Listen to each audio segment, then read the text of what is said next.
La famille, les amis, bonjour, j'espère que vous allez bien. On se retrouve aujourd'hui pour une nouvelle vidéo qui va être tout simplement aberrante. Pourquoi est-ce que cette vidéo va être aberrante? Parce que c'est le retour des 1000 km que vous aimez tant, que je suis très content de vous faire et que je suis très pressé de vous faire. Parce qu'aujourd'hui, je les tente d'une nouvelle façon. En effet, Esso m'a lancé un défi. Ce défi, c'est de faire mes 1000 km habituels, comme j'ai pu le faire tant de fois dans ma miteuse carrière, en consommant le moins d'essence possible. C'est-à-dire que moi, en général, c'est vrai que l'essence n'est pas forcément un critère, parce qu'en fait, si vous voulez, je fais pas souvent attention à mes consommations d'essence. Payer un plein de plus ou un plein de moins, ça ne me dérange pas. Mais aujourd'hui, on est quand même dans un contexte où il faut faire attention à nos consommations d'essence, au CO2 qu'on rejette avec les voitures, etc. Et c'est important, quand on continue à rouler en voiture thermique, de pouvoir se faire plaisir en faisant attention. Voilà. Alors, première chose, en faisant attention à nous, en faisant attention aux autres, ça c'est en faisant attention à la vitesse. Mais du coup, en faisant attention à la vitesse, on fait attention aussi au fait de consommer le moins possible. Pourquoi? Parce que les constructeurs savent que les voitures roulent le plus souvent entre 50 et 130 km/h. Pourquoi 50? Parce que c'est la limitation en ville. Pourquoi 130? Parce que c'est la vitesse maximale autorisée sur autoroute. Donc tant que tu es dans cette plage, si tu veux, le moteur est rodé et optimisé pour consommer le moins possible. Et c'est ce que nous allons vérifier aujourd'hui parce que je vais le mettre du coup à l'épreuve sur mes fameux 1000 km.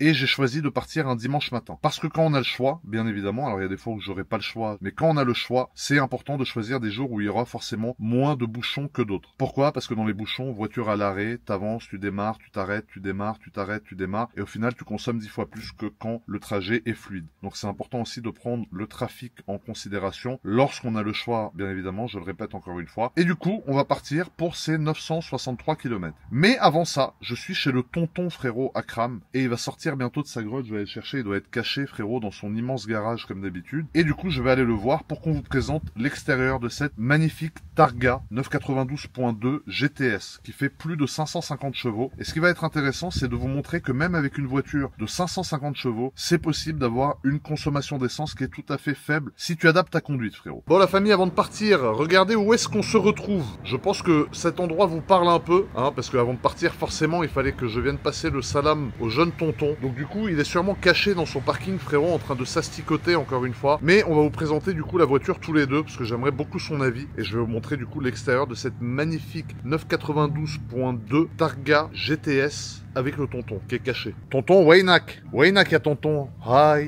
Tu as vu ce que tu m'as fait acheter? Kifa, comment vas-tu, Azraïl? Ça va et toi? Ça va, Habibi? Ça va bien, merci. Dans la vidéo de toi et moi sur ta chaîne, les gens nous ont insultés, Habibi. Eh bien sûr. Ente, toi et moi, on parle comme des idiots, Habibi. Comme des connards. Eh, bien sûr. Tu as vu ce que tu m'as fait acheter? Tu as acheté une M1000 RR, Habibi. J'adore cette moto, elle est magnifique. C'est une des motos. Horrible. Ente, tu as même mis tes sponsors, Habibi, ici. Ente sponsorisé par BMW Motorrad. J'aimerais bien. Ah, c'est relou. J'aimerais bien, Ah frère. ouais, frérot, c'est un billet, ça. Hein. Non, ben oui, déjà c'est un billet, mais c'est à cause de toi, frérot, parce que moi à la base j'avais ma R1M. Ouais. J'étais content, tu vois. Ouais. Après, toi, tu me chauffes au téléphone, tu me dis, ouais, prends une S1000. Ouais. J'achète une S1000. Ouais. Tu viens ici, tu me dis, ouais, prends une M1000. Ouais, bah ouais. Je sais pas, tu sais quoi la prochaine, frérot? Là, t'as atteint quand même le sommet de la moto. Il y a quand même un petit. Ouais. T'as atteint. Là, il y a un sommet, ouais. T'as atteint le sommet de la moto. C'est vrai que c'est une moto qui est tout simplement splendide, frérot, avec tout le carbone et tout. Moi, personnellement, j'adore cette bécane. C'est une œuvre, oui. Et ce que j'aime bien avec toi, c'est que tu roules tranquille en moto. En fait, tu la prends pour le kiff de te dire que t'as une belle moto, mais Ouais. t'es pas un arsouilleur qui va Non. prendre des risques et Non, tout non, avec. J'aime bien déjà la beauté de l'objet. Elle est J'aime folle. bien la machine en elle-même. Elle est dingue. J'aime bien la technologie et l'histoire de la machine en elle-même. Ouais. Maintenant que je roule en moto depuis quand même assez longtemps, Ouais. mais j'ai jamais, même dans ma grande époque, j'ai Ouais. jamais été fou. Bah, Tu c'est vois. important. Je me fais plaisir et de toutes les manières avec ça c'est sensationnel tout de suite. Bah oui, c'est ça. Tu vois. Ah bah oui, t'es pas du tout obligé de rouler. Non, Je vois, à chaque fois, t'es aux limitations de vitesse, tu fais super gaffe. Oui, je fais très attention. Mais comme quoi, tu vois, c'est un peu aussi sur le thème de ma vidéo d'aujourd'hui. C'est pas parce qu'on a une grosse voiture ou une grosse moto qu'on est obligé de rouler comme un Pas porc forcément. avec, tu vois. Pas forcément. Regarde là, j'ai la Bentley Ouais. W12 en speed. J'aime beaucoup ça aussi. C'est quelque chose qui marche très bien parce que tu as déjà eu aussi. Ouais. Maintenant, c'est pas forcé que tu conduises Comme un un sourd. assassin. Ouais, Tu vois c'est ce que ça. je veux dire. Il y a aussi la beauté de l'objet. Après, C'est c'est ça. vrai. Comparé à un mec qui achèterait ça pour faire que de la piste. Ah bah oui. Et voilà, mais c'est évidemment, c'est un peu du gâchis. Ah mais c'est sûr. Mais d'un autre côté, moi, mes véhicules, je les respecte, je les entretiens Ah bah bien, oui. j'en prends soin. Ah c'est ça. Voilà, C'est pas parce que tu as une grosse voiture ou une grosse moto ou ce genre de choses que tu es obligé de taper dedans tout le temps. Non. Il y a aussi le fait de savoir prendre du plaisir, Bien sûr. apprécier le paysage, Bien sûr. kiffer un peu, Bien sûr. sans être en mode à bloc. En tout cas, franchement, ta moto, elle est magnifique, frérot. J'espère que tu la garderas un peu, celle-là. Bah là, je je sais plus quoi acheter d'autre après. Bah là, il n'y a plus rien après ça. Ducat, ça sera pas ta cam, à mon avis. Ça sera Parce que peut-être Ducat, pas c'est... la cam, ouais. Moi, j'ai essayé, j'étais pas un grand fan, même si c'est moto exceptionnelle. Oui, c'est Mais bon. t'as vu les jantes en carbone et tout, c'est fou. Ah, c'est une très belle machine. Mais comme tu l'as dit, tu vois, il n'y a pas besoin d'aller aux limites pour se faire plaisir. Exactement. Ce qui est bien avec le deux roues, c'est que notamment tu peux kiffer en scooter, Ouais. tu peux kiffer en Harley, tu peux Ah bah kiffer avec ça. Ah, tu peux tout, c'est Il n'y a ça. pas besoin d'être tout le temps à fond, tu vois. Exactement. Et là, d'ailleurs, on a ta Continental GT, du coup, W12, donc c'est une speed, ça fait plus de 600 C'est une chevaux, speed ça a la W12, santé ouais. à mort. Ouais. Mais en tout cas, non, franchement, elle est magnifique. Ente, tu m'as manqué, Habibé. NT Cabane, ça fait une semaine. Ente, tu sais que tu es magnifique. Anna, je sais. Anna, tu sais que je dois faire un Beriz Monaco Et au régulateur. au régulateur, et c'est pour ça que j'ai pris un cabriolet, Habibé, pour apprécier le paysage. Et tu as raison. Et je pense La qu'il y a Targa, moyen. elle est magnifique. La Targa est vraiment super. Yallah, je vais tout de suite vous la présenter. On dirait un vlog de deux mecs de 70 ans, frérot. C'est relou. Anna, passons à la présentation du véhicule, Habibé. Yallah. Ah, c'est relou, frérot. En vrai, la famille, du coup, donc comme je vous l'ai dit juste avant, hein, le but de cette vidéo aujourd'hui, ça va vraiment être de faire, du coup, le Paris-Nice en consommant le moins possible. Et en fait, pour consommer le moins possible, il y a plusieurs choses à faire. Tu peux déjà rouler aux limitations de vitesse. Il faut pas mettre d'à-coup, tu vois, quand t'as des voitures devant sur la bande de gauche, ça sert à rien d'arriver comme un fou derrière. Appel de phare, appel de phare, appel de phare, le mec qui se pousse, tu refais la même chose, tu re-arrives derrière quelqu'un d'autre, encore une fois la même chose. Quand tu ouvres les fenêtres, forcément, ça sert à rien de mettre la clim. Quand t'es en cabriolet, comme on va être du coup pendant la vidéo, ça sert à rien non plus de mettre la climatisation. Enfin, il y a plein de petits trucs et astuces dont nous allons vous parler, dont je vais vous parler dans cette vidéo. Merde. Ah bah je suis dedans quoi. Alors frérot, qu'est-ce que tu penses de cette automobile? Bah la Targa c'est très élégant comme voiture. C'est beau, hein? C'est très élégant, ça marche bien. Ouais. Celle-ci est la phase 2 donc c'est pas non plus c'est quand même assez récent. Ouais, c'est très récent. L'intérieur, t'aimais? La Est-ce que... configuration est sublime. Anna, j'ai pris une configuration de saoudien de Jeddah, Habibé. Ouais. Blanc, intérieur bleu. Ouais, Habibé. c'est joli et c'est discret. Ouais. La Targa elle est dans ce segment élégant donc c'est ce qui fait la diff, ouais. Et moi ce que j'aime beaucoup malgré tout en fait c'est le toit. Enfin vous allez voir comment il se décapote. Yallah Habib, et tu peux décapoter. Yallah tout de suite. Non mais vous allez voir le toit du coup, la façon en fait avec laquelle le toit s'ouvre. Ah merde, c'est moi qui ai la clé. Tu as la clé. Anna, je suis un Habib, pardonnez-moi tout de suite. Merde. Elle fait un petit bruit quand même, hein. Voilà, vous voyez en fait vous avez cette partie là qui s'ouvre en premier. Donc c'est le toit en dur avec la partie vitrée. Et puis ensuite vous avez le toit qui va basculer du coup à l'intérieur. Voilà. Et la partie vitrée va se refermer.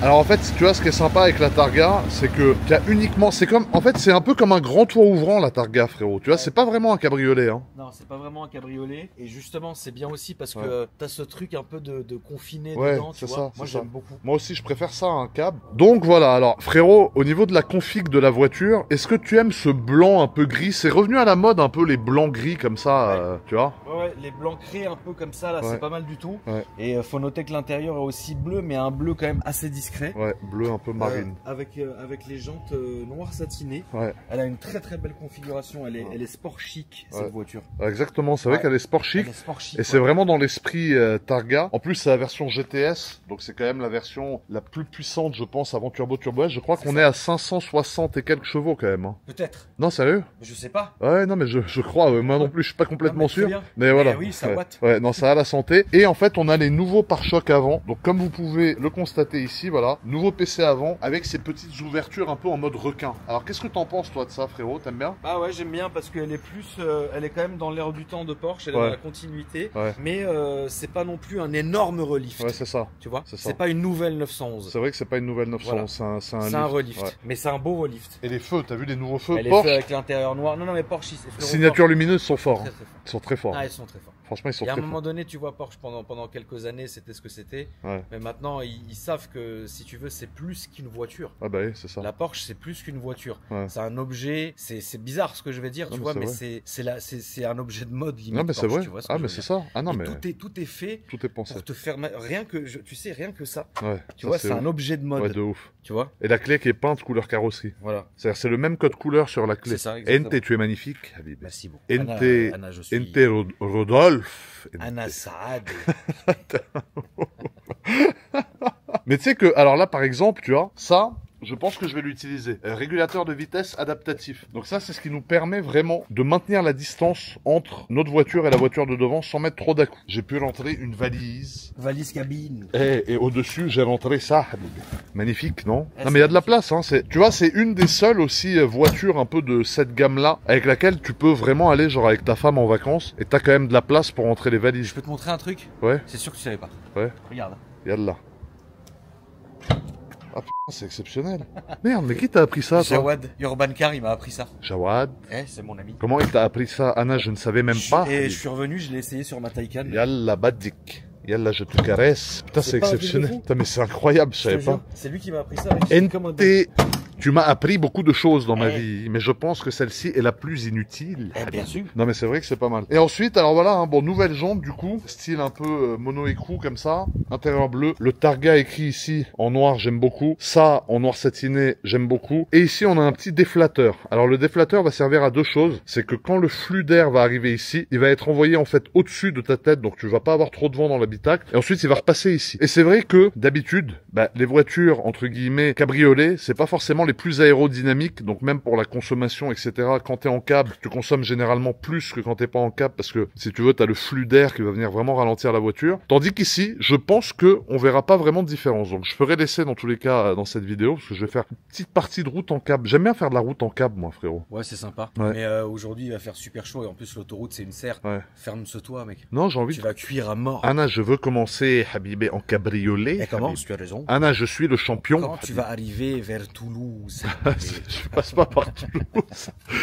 Attends, mais tu sais qu'en parlant de ça, regarde le trajet que j'ai à faire. Non, parce que le trajet, il est aberrant, frérot. Alors la famille, il y a un truc qui est important avant de prendre la route et avant de partir, c'est de planifier son trajet. Pour voir par où tu vas passer, pour voir combien de temps ça prend, pour essayer d'éviter les bouchons, parce qu'une autoroute, forcément, sans bouchons, ça sera beaucoup plus agréable et ça sera beaucoup mieux, même pour la consommation, qu'une autoroute avec des bouchons du début jusqu'à la fin. C'est aussi pour ça que quand t'as le choix, comme moi j'avais le choix aujourd'hui, j'ai préféré partir un dimanche. Parce que c'est connu que les dimanches, il y a moins de trafic que les samedis. En plus, il n'y a pas de camion, donc la troisième voie est souvent libre, donc ça va me permettre d'aller dessus pour me balader tranquille. Et c'est important de planifier son trajet. Et du coup, alors regarde ça, frérot, c'est le trajet que j'ai à faire. Donc là, tu m'as dit Toulouse, Toulouse c'est par là, je crois.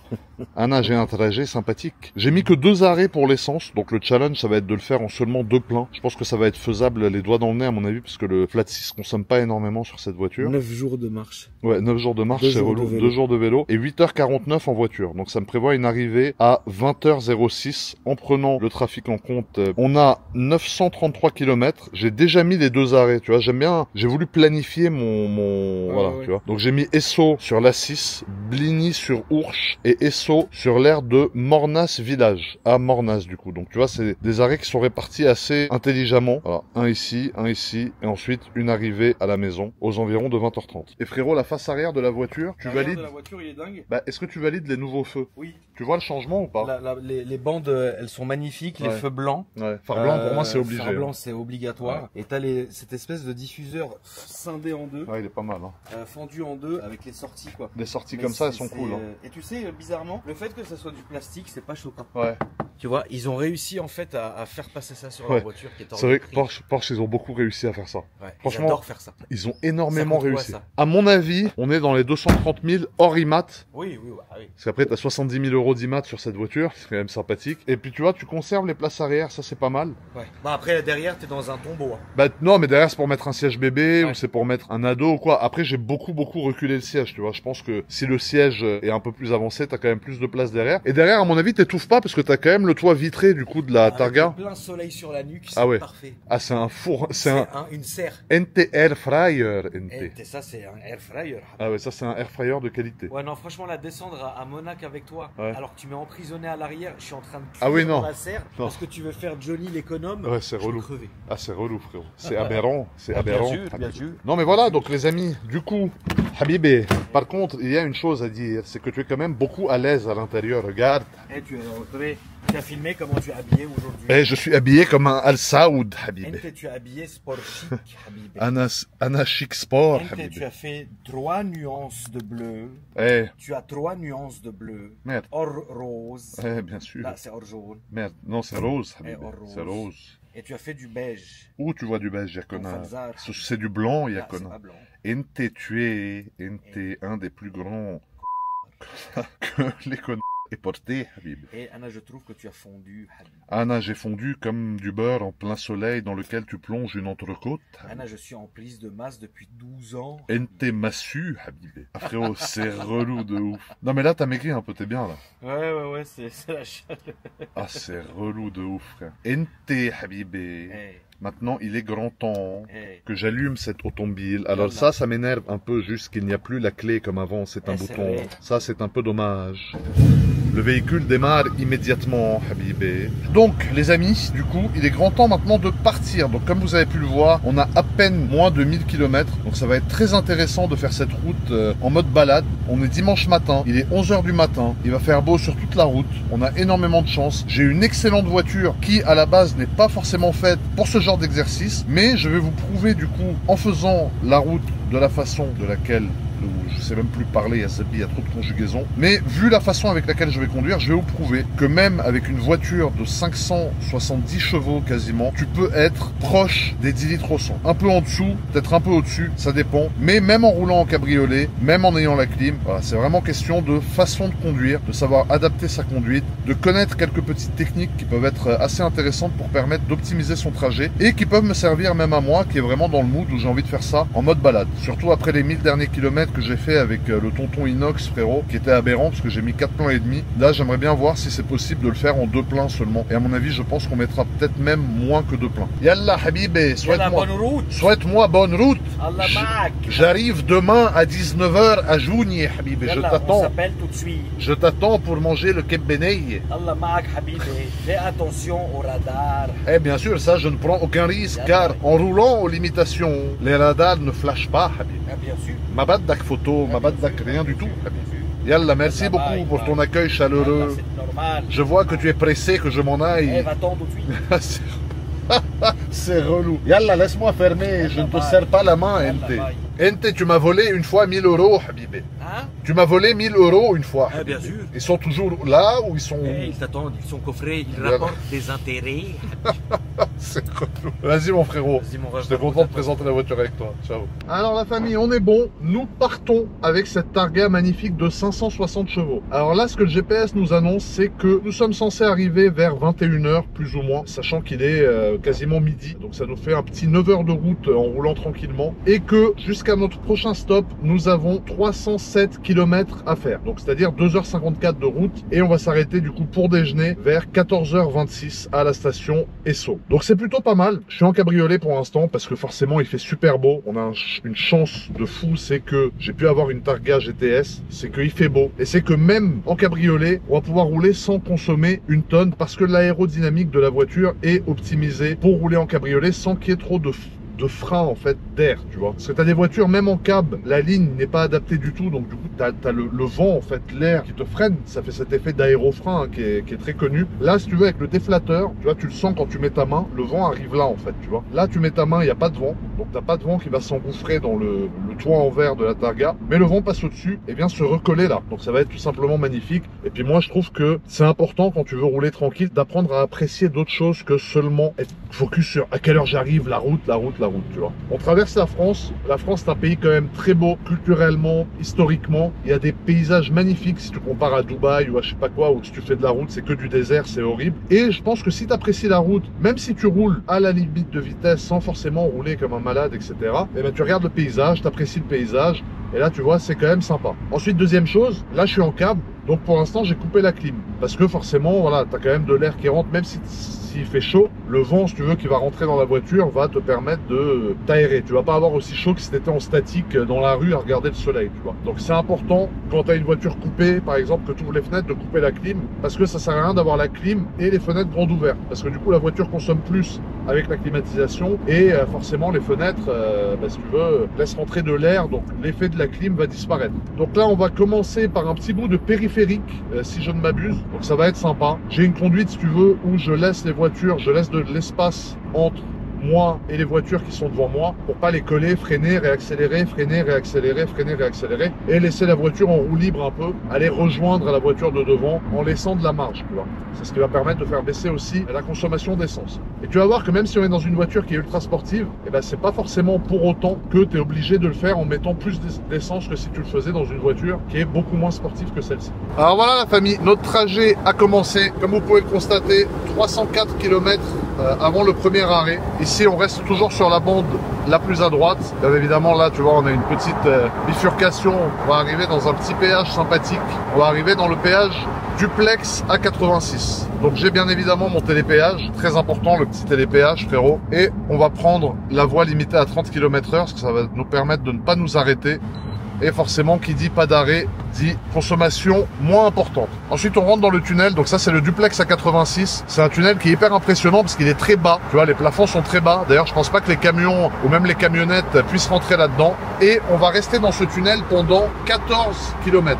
Ensuite, tu vois, on a 303 km avant notre premier arrêt, 2h50 de route, et on va pouvoir s'arrêter pour la première fois à 14h26. Donc ça va être magnifique. Et ici, voilà, tu vois, je viens de réinitialiser du coup le compteur de kilomètres et de consommation. Donc pour l'instant, on est à 7,6 litres au 100. Donc ça commence plutôt pas mal. Dans tous les cas, c'est un tunnel où il y a énormément de radars qui sont collés au plafond. Tu verras, je vais te montrer un peu. Mais c'est un tunnel qui te permet d'éviter de passer en plein centre de pas mal de villes. Donc ça limite le trafic dans ces villes-là. Et toi, ça te permet de couper et d'éviter un peu tous les bouchons que tu aurais pu te taper. Donc ce que je vais faire, c'est que je vais beaucoup utiliser le régulateur de vitesse dans cette vidéo. Donc tu vois, régulateur de vitesse adaptatif, on va le mettre et on va rouler tranquillement jusqu'à la sortie. Alors la limitation de vitesse dans ce tunnel est de 70 km/h. Donc on peut mettre le régulateur à 70 km/h. On reste sur la bande de gauche, sur la bande de droite, pardon. Ça c'est les vieux démons qui parlent, parce que j'essaye de me plier à ce nouvel exercice. Mais ça va être intéressant quand même, je suis assez content de le faire. Et surtout on maintient bien les distances entre nous et la voiture de devant pour pas coller les gens, piler, réaccélérer, faire des grosses relances qui vont consommer une tonne. Et voilà, tu vois, pour l'instant on est à 9,6 litres au 100. Alors ça fait que 3 km qu'on est parti. Mais je pense vraiment qu'avec cette voiture, si on est raisonnable, on va pouvoir rester vraiment proche des 10 litres, que ça soit un peu en dessous ou un peu au-dessus. Tant qu'on est en cabriolet, bien évidemment, la clim est éteinte, parce que ça sert à rien d'avoir la clim pendant qu'on est en cabriolet, à moins qu'on soit à l'arrêt en plein dans les bouchons, en plein cagnard. Je suis vraiment content de me prêter à cet exercice. Je suis content d'avoir pris une voiture aussi qui est cabriolet en plein été, parce que c'est pas mal de faire de la route en cab. Ça permet de laisser de voir le temps passer plus vite, tu vois. Tu sens moins le temps passer. Et je pense que ça va être une expérience vraiment sympathique de faire les 1000 km avec cette Targa 92.2 GTS qui est vraiment magnifique.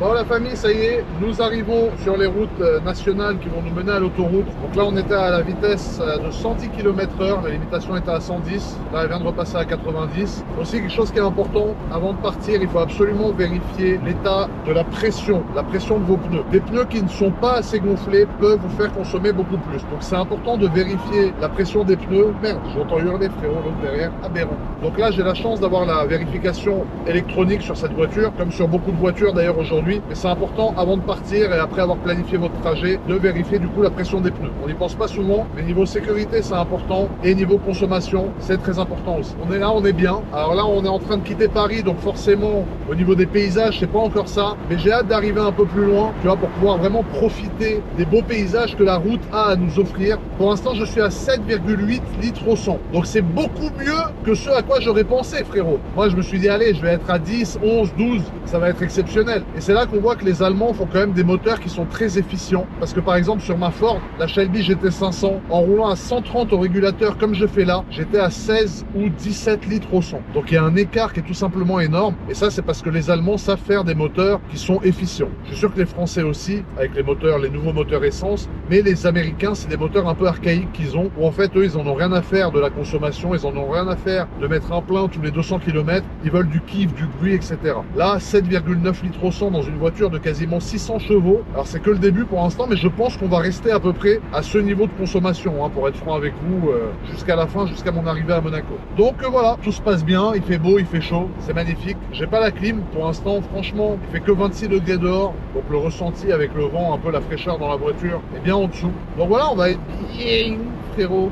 Moi je te mens pas frérot que j'ai fermé le toit parce que j'ai eu une forte envie de mettre la clim parce qu'il y a eu un petit bouchon. Donc tu vois, j'ai pas mis la clim avec le toit ouvert comme un ouf. J'ai fermé le toit pour essayer d'optimiser un peu. Et là ça y est, ça repart, ça reroule un peu. Forcément quand on sort de Paris, c'est toujours un peu bloqué. Mais je pense que sur le reste de la route, il y aura franchement personne. Voilà un peu à quoi ça ressemble devant. Alors sachant que normalement ici c'est à l'arrêt tout le temps. Et voilà, vous voyez, on est à 8 litres au 100 pour l'instant. Donc c'est quand même assez intéressant. Et voilà, on roule, ça freine un peu. Tu vois, dans les bouchons, ça sert à rien de changer de voie tout le temps, d'être pressé, de coller le mec devant. Au contraire, mieux vaut laisser un peu d'espace entre toi et le gars devant. Ça te permet de rester en roue libre le plus longtemps possible et du coup de consommer le moins possible. Et là, tu vois, dans 6,2 km, on va sortir direction Bordeaux, Nantes, Lyon. On va prendre la A6B et je pense qu'à partir de là, ça roulera quand même beaucoup mieux. Et il nous reste 285 km avant notre premier arrêt pour faire le premier plein, même si je pense que franchement, on n'aura pas besoin forcément de... Merde, il y a un petit Porschiste frérot. Regarde le petit Porschiste, il est aberrant dans sa petite GT3.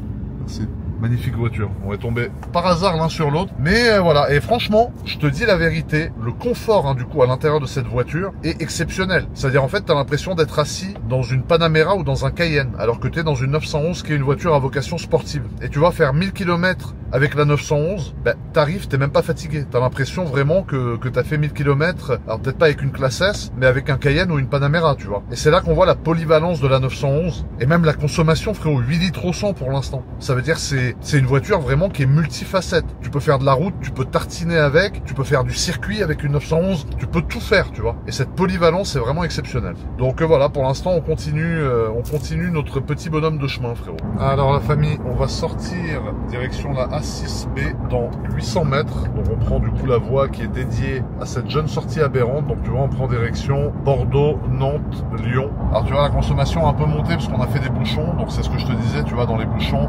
forcément ta consommation est supérieure si c'est fluide. Mais bon, on va la faire redescendre, j'ai aucun doute là-dessus. Et du coup là, on va attaquer l'autoroute où il y aura déjà beaucoup moins de monde. Pour une route parisienne, on n'a pas eu beaucoup de bouchons. Parce que là, en pleine semaine, frérot, tu passes 7 heures dans le truc. Donc du coup ici, on commence notre trajet sur l'autoroute. Donc on sort de la A86, on sort des bouchons parisiens et on commence à prendre la fameuse autoroute du soleil. C'est-à-dire l'autoroute qui te permet de descendre dans le sud de la France et qui te permet du coup forcément d'arriver au soleil. C'est pour ça qu'elle s'appelle l'autoroute du soleil, tu l'auras bien compris.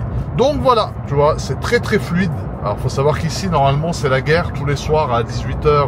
Voilà, évidemment tu vas pas choisir de partir un soir à 18h frérot pour rentrer à Monaco en passant par là. Parce que t'as tous les gens qui rentrent chez eux en quittant Paris. Donc forcément c'est un peu compliqué. Et nous sommes sur une limitation de vitesse à 110 km/h. Donc on va pouvoir rouler du coup à 110 km/h. Tu vois, on dépasse et on va alterner en fait entre la voie du milieu, la voie de droite et la voie de gauche. On colle pas forcément le gars qui est devant parce que ça sert à rien parce qu'on va refreiner 2 minutes plus tard. Et ensuite, une fois que le dépassement est effectué, on se rabat à droite, frérot. Mais pas la plus à droite, parce que la plus à droite ne va pas là où nous voulons aller. Donc nous restons sur la bande du milieu, qui est en fait la bande de droite de là où on va. Tu vas comprendre pourquoi dans 2 minutes. Là, si tu vas sur la bande la plus à droite, tu vas partir en enfer, frérot. Tandis que si tu restes sur la bande du milieu, tu vois, t'as la ligne continue ici, t'as les deux routes qui se séparent. Donc là, techniquement, t'es sur la bande la plus à droite de ton chemin. Et ensuite, ça repasse à 90 et on va commencer notre trajet tranquillement. Alors la famille, pour l'instant, on a fait 43,8 km. On est à 8,1 litres au 100 de consommation moyenne, donc c'est plutôt pas mal. Ça fait 47 minutes qu'on est parti. On a un premier arrêt dans 261 km, où à mon avis on sera même pas à la moitié du plein vu le peu de consommation de cette voiture. Mais on remettra le plein quand même, parce que c'est toujours mieux de remettre le plein sur des longs trajets. Ça sert à rien de mettre par tranche de 40-50 euros. Vaut mieux mettre le plein d'un coup. Et ensuite on reprendra la route. Je pense qu'on devrait arriver vers 20h ou 21h à peu près, en roulant tout à fait tranquillement. Là tu vois, c'est limité à 110. On est à 99 pour être précis, parce que dans tous les cas il y a un peu de trafic devant. Et si tu veux, ça sert à rien de vouloir rouler à 115 ou 120 pour après qu'il y ait un petit bouchon de 2 minutes et que tout le monde te rattrape, tu vois. Mais bon, tout va bien. Il fait bon dans la voiture, il fait 30 à l'extérieur. Dans la voiture, j'ai réglé à 22,5 la jeune climatisation. Pas que ça soit trop froid parce que ça sert à rien. Et plus tu utilises la clim, bien évidemment, plus tu consommes. Et vu qu'Esso m'a lancé ce petit défi sympathique, j'essaye de tout mettre en place, tu vois. Au début, quand ils m'ont proposé ce défi, je me suis dit, ok, facile, 1000 km en consommant le moins. Je vais prendre une Renault ou une Peugeot diesel. ou une Mercedes ou une BM diesel, je vais faire 1000 bornes avec un plein, tu vois. Et ils m'ont dit non, c'est trop facile, on aimerait que tu le fasses avec une voiture que tu utiliserais d'habitude. C'est pour ça que j'ai pris une voiture de la gamme 911, qu'en général, la dernière fois j'ai fait en M5, j'ai fait en Ford Shelby GT500. Là, c'est vrai que c'est pas des efforts, mais c'est des petits détails, des petites modifications, des petites vérifications à changer, qui changent quand même tout, parce que là, 8,1 litres au 100, je crois que même avec une voiture diesel, je ne l'avais jamais fait auparavant, tu vois. Là, ça rebouchonne un petit peu devant, mais quand on sort de Paris, c'est normal. Et du coup, tu vois, 8,1 litres au 100, c'est vrai que c'est une conso que j'ai très peu fait, en tout cas pas avec des voitures de 600 chevaux. Je suis plus à 12, 13, même en faisant un peu gaffe d'habitude. Donc c'est intéressant, on va mener cette expérience jusqu'au bout, et je vais vous donner les résultats, je vais vous les montrer, ce qu'il y aura sur le tableau de bord, avec le vrai kilométrage, la vraie conso, le vrai temps que j'ai passé à conduire, et on verra du coup qu'est-ce qu'on arrive à faire, frérot. Donc voilà. Donc voilà un petit état des lieux, la famille. On vient de passer sur une limitation à 130 km/h, donc je vais pouvoir commencer à rouler de manière un peu plus aberrante. Pour l'instant, on est à 8 litres au 100, comme vous pouvez le constater sur l'écran de droite, et on va rouler à 130 sur cette route tout simplement magnifique. Et merde, les jeunes farfadets m'ont reconnu à droite. On va voir un peu la réaction au niveau de la consommation de la voiture. Je pense qu'il va pas y avoir une grande différence, parce que les moteurs sont rodés en général pour être dans cette plage d'utilisation entre 50 et 130 km/h. Donc au niveau conso, je pense pas que ça fasse de grandes différences. Mais voilà, tu vois, là on commence à avoir des paysages par contre qui sont beaucoup plus sympas que ceux qu'on avait tout à l'heure quand on était proche de Paris. Et là ça va être à peu près ça tout le long du trajet. Ça va être une diversité de paysages assez naturels, assez sympathiques. C'est aussi ça qui est intéressant, tu vois, quand tu fais de la route comme ça, c'est de kiffer, de voir le paysage, de profiter. Tu vois, pour un mec comme moi qui est solitaire, à part avec Inox ou avec Akram ou avec Ragnar ou avec mes frangins, les gars avec qui j'ai l'habitude d'être, tu vois, c'est un kiff quand même de faire cette route. Je sais pas s'il y a des gars comme moi dans les commentaires, tu vois, dites-le moi, mais c'est un moment en fait un peu hors du temps, mes 1000 km, où je me dis, tu vois, voilà, je suis sur la route. Pour moi, la voiture, c'est un moyen de déplacement, mais c'est aussi synonyme de liberté, tu vois, c'est un moyen de liberté parce que tu peux te déplacer où tu as envie avec une voiture. Tu as besoin de toi et de la voiture uniquement, et tes bagages dans le petit coffre aberrant devant, frérot. Et voilà, tu vois, tu te déplaces, c'est la liberté, c'est le kiff, t'es seul, tu peux couper tes téléphones sans être forcément dérangé ou appelé. C'est un moment hors du temps, en fait, où je me détends plus que si j'étais dans mon lit en train de regarder la télé, tu vois. J'adore faire de la route. Et il y a des gens qui adorent faire de la route, il y a des gens qui détestent faire de la route, mais c'est vraiment, tu vois, qui est tout doux.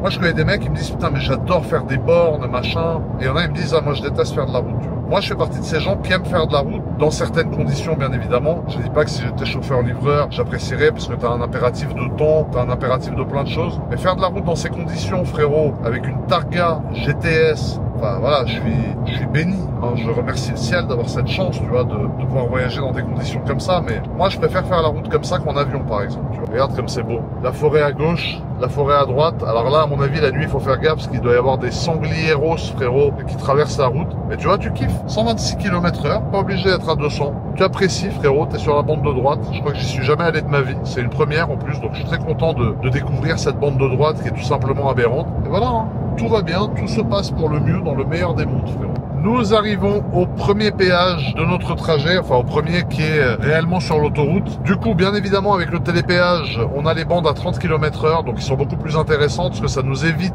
de nous arrêter et de relancer la voiture. La voiture garde un peu d'élan à 30 km/h, donc ça c'est pas mal du tout. Vous voyez, on y arrive tranquillement. Et bien évidemment, on va pas faire une insertion, frérot, comme un immense, comme aurait fait la boiserie, frérot, ou moi, en mettant un kickstart aberrant. Et tu vois, on va se relancer tout à fait tranquillement, sans être en sur-régime, sans être en sous-régime. On se relance, frérot, d'une manière miteuse. Tu vois, on dépasse. Tant qu'on dépasse, on peut rester là. Et puis ensuite, on ira se ranger à droite. Et là, tu vois, on est à 103 km/h, 106. Et puis, on arrive sur l'autoroute tranquillement. 123, 124, 127, voilà, 130. Et nous nous arrêtons. Non, pas 140, calme-toi. Oh, oh, oh. Et ensuite, on retourne, bien évidemment, sur la bande la plus à droite. Et on continue notre petit bonhomme de chemin après la sortie de péage la plus calme de la carrière de GM Couille, frérot.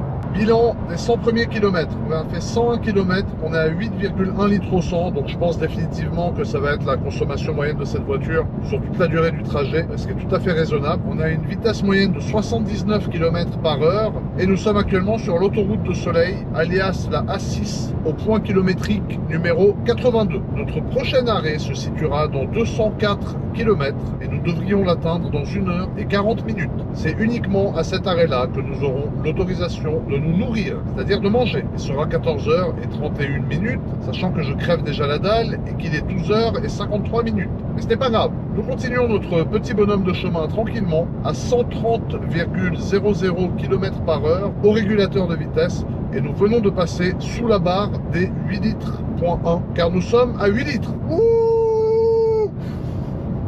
Mais attends, faut trouver du divertissement, frérot. Après tout, la route n'est pas un divertissement. C'est-à-dire rouler à fond, ce n'est pas fait pour ça, cette autoroute. C'est pas fait pour te divertir en roulant comme un immense phacochère. Tu admires le paysage, tu comptes les bottes de foin dans les champs, tu te concentres quand même sur la sécurité, la route et les gens qu'il y a autour de toi. Voilà. Et puis ça passe. On a déjà fait 100 bornes. Bon, c'est déjà ça. On roule tranquille. Voilà. J'ai hâte de m'arrêter pour Grail. Je vais taper des triangolos, frérot, au halouf. Ça va être aberrant. Bon, les amis, je profite maintenant du fait que nous arrivions en Bourgogne pour vous faire un petit point quand même sur quelque chose qui me tient vraiment à cœur, en fait. Comme vous avez pu constater, j'ai eu une petite mutation un peu, alors pas physique, parce que ça, je me suis un peu amélioré pour une fois. Je suis pas horrible. Enfin, je suis horrible, mais moins horrible qu'avant. Mais dans mes vidéos, en fait, tu vois. J'ai eu une petite mutation. C'est vrai qu'à l'époque, j'étais le gars qui faisait des vidéos uniquement de voitures, des tests de voitures. Par exemple, à l'époque, si j'avais accès à une M5 CS un peu modifiée, j'allais vous faire une vidéo qui était uniquement un essai de voiture de la M5 CS et rien d'autre. Et c'est vrai qu'aujourd'hui, si j'ai une Bugatti Chiron à essayer, je vais vous faire une vidéo d'1 heure et demie ou d'1 heure et non pas de 20 minutes ou de 17 ou 18 minutes comme j'aurais pu faire avant. Et dans cette vidéo, je vais aller au resto, je vais parler un peu avec vous, je vais offrir un cadeau à Charles, je vais passer à la banque changer de montre, je vais faire ci, je vais faire ça. Puis après, au bout d'une demi-heure de vidéo, je vais en effet faire l'essai de la Chiron. Et en fait, si tu veux, j'essaye d'apporter un peu de variété dans mes vidéos parce que je me suis rendu compte que c'est ce que les gens voulaient tout simplement, tu vois. Alors c'est vrai que quand je dis les gens, je dis vous.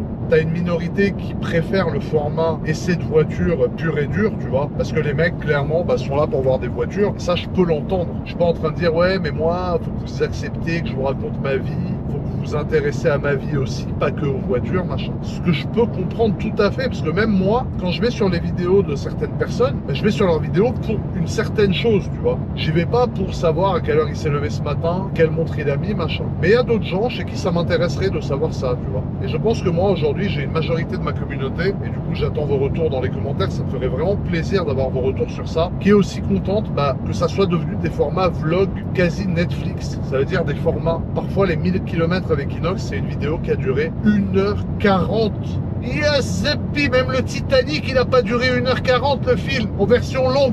Comment Stahan de GMK il fait une vidéo, elle dure 1h40, Yazeppi? Eh ben les gens ils ont kiffé, frérot. Et moi ça me fait plaisir. Alors ça veut pas dire que je vais te faire des vidéos d'1h40 à chaque fois. Mais les vidéos où j'ai des invités un peu exceptionnels comme Inox, comme Anim, comme Ragnar, comme Akram, comme Boiserie où j'ai mes potos, mes gars, tu vois. Ben, ça me fait plaisir qu'elles durent un peu parce que aujourd'hui quoi, tu regardes en plusieurs fois ou au pire tu regardes que la partie qui t'intéresse, tu vois. T'es pas obligé de te taper les 1h40, tu vois.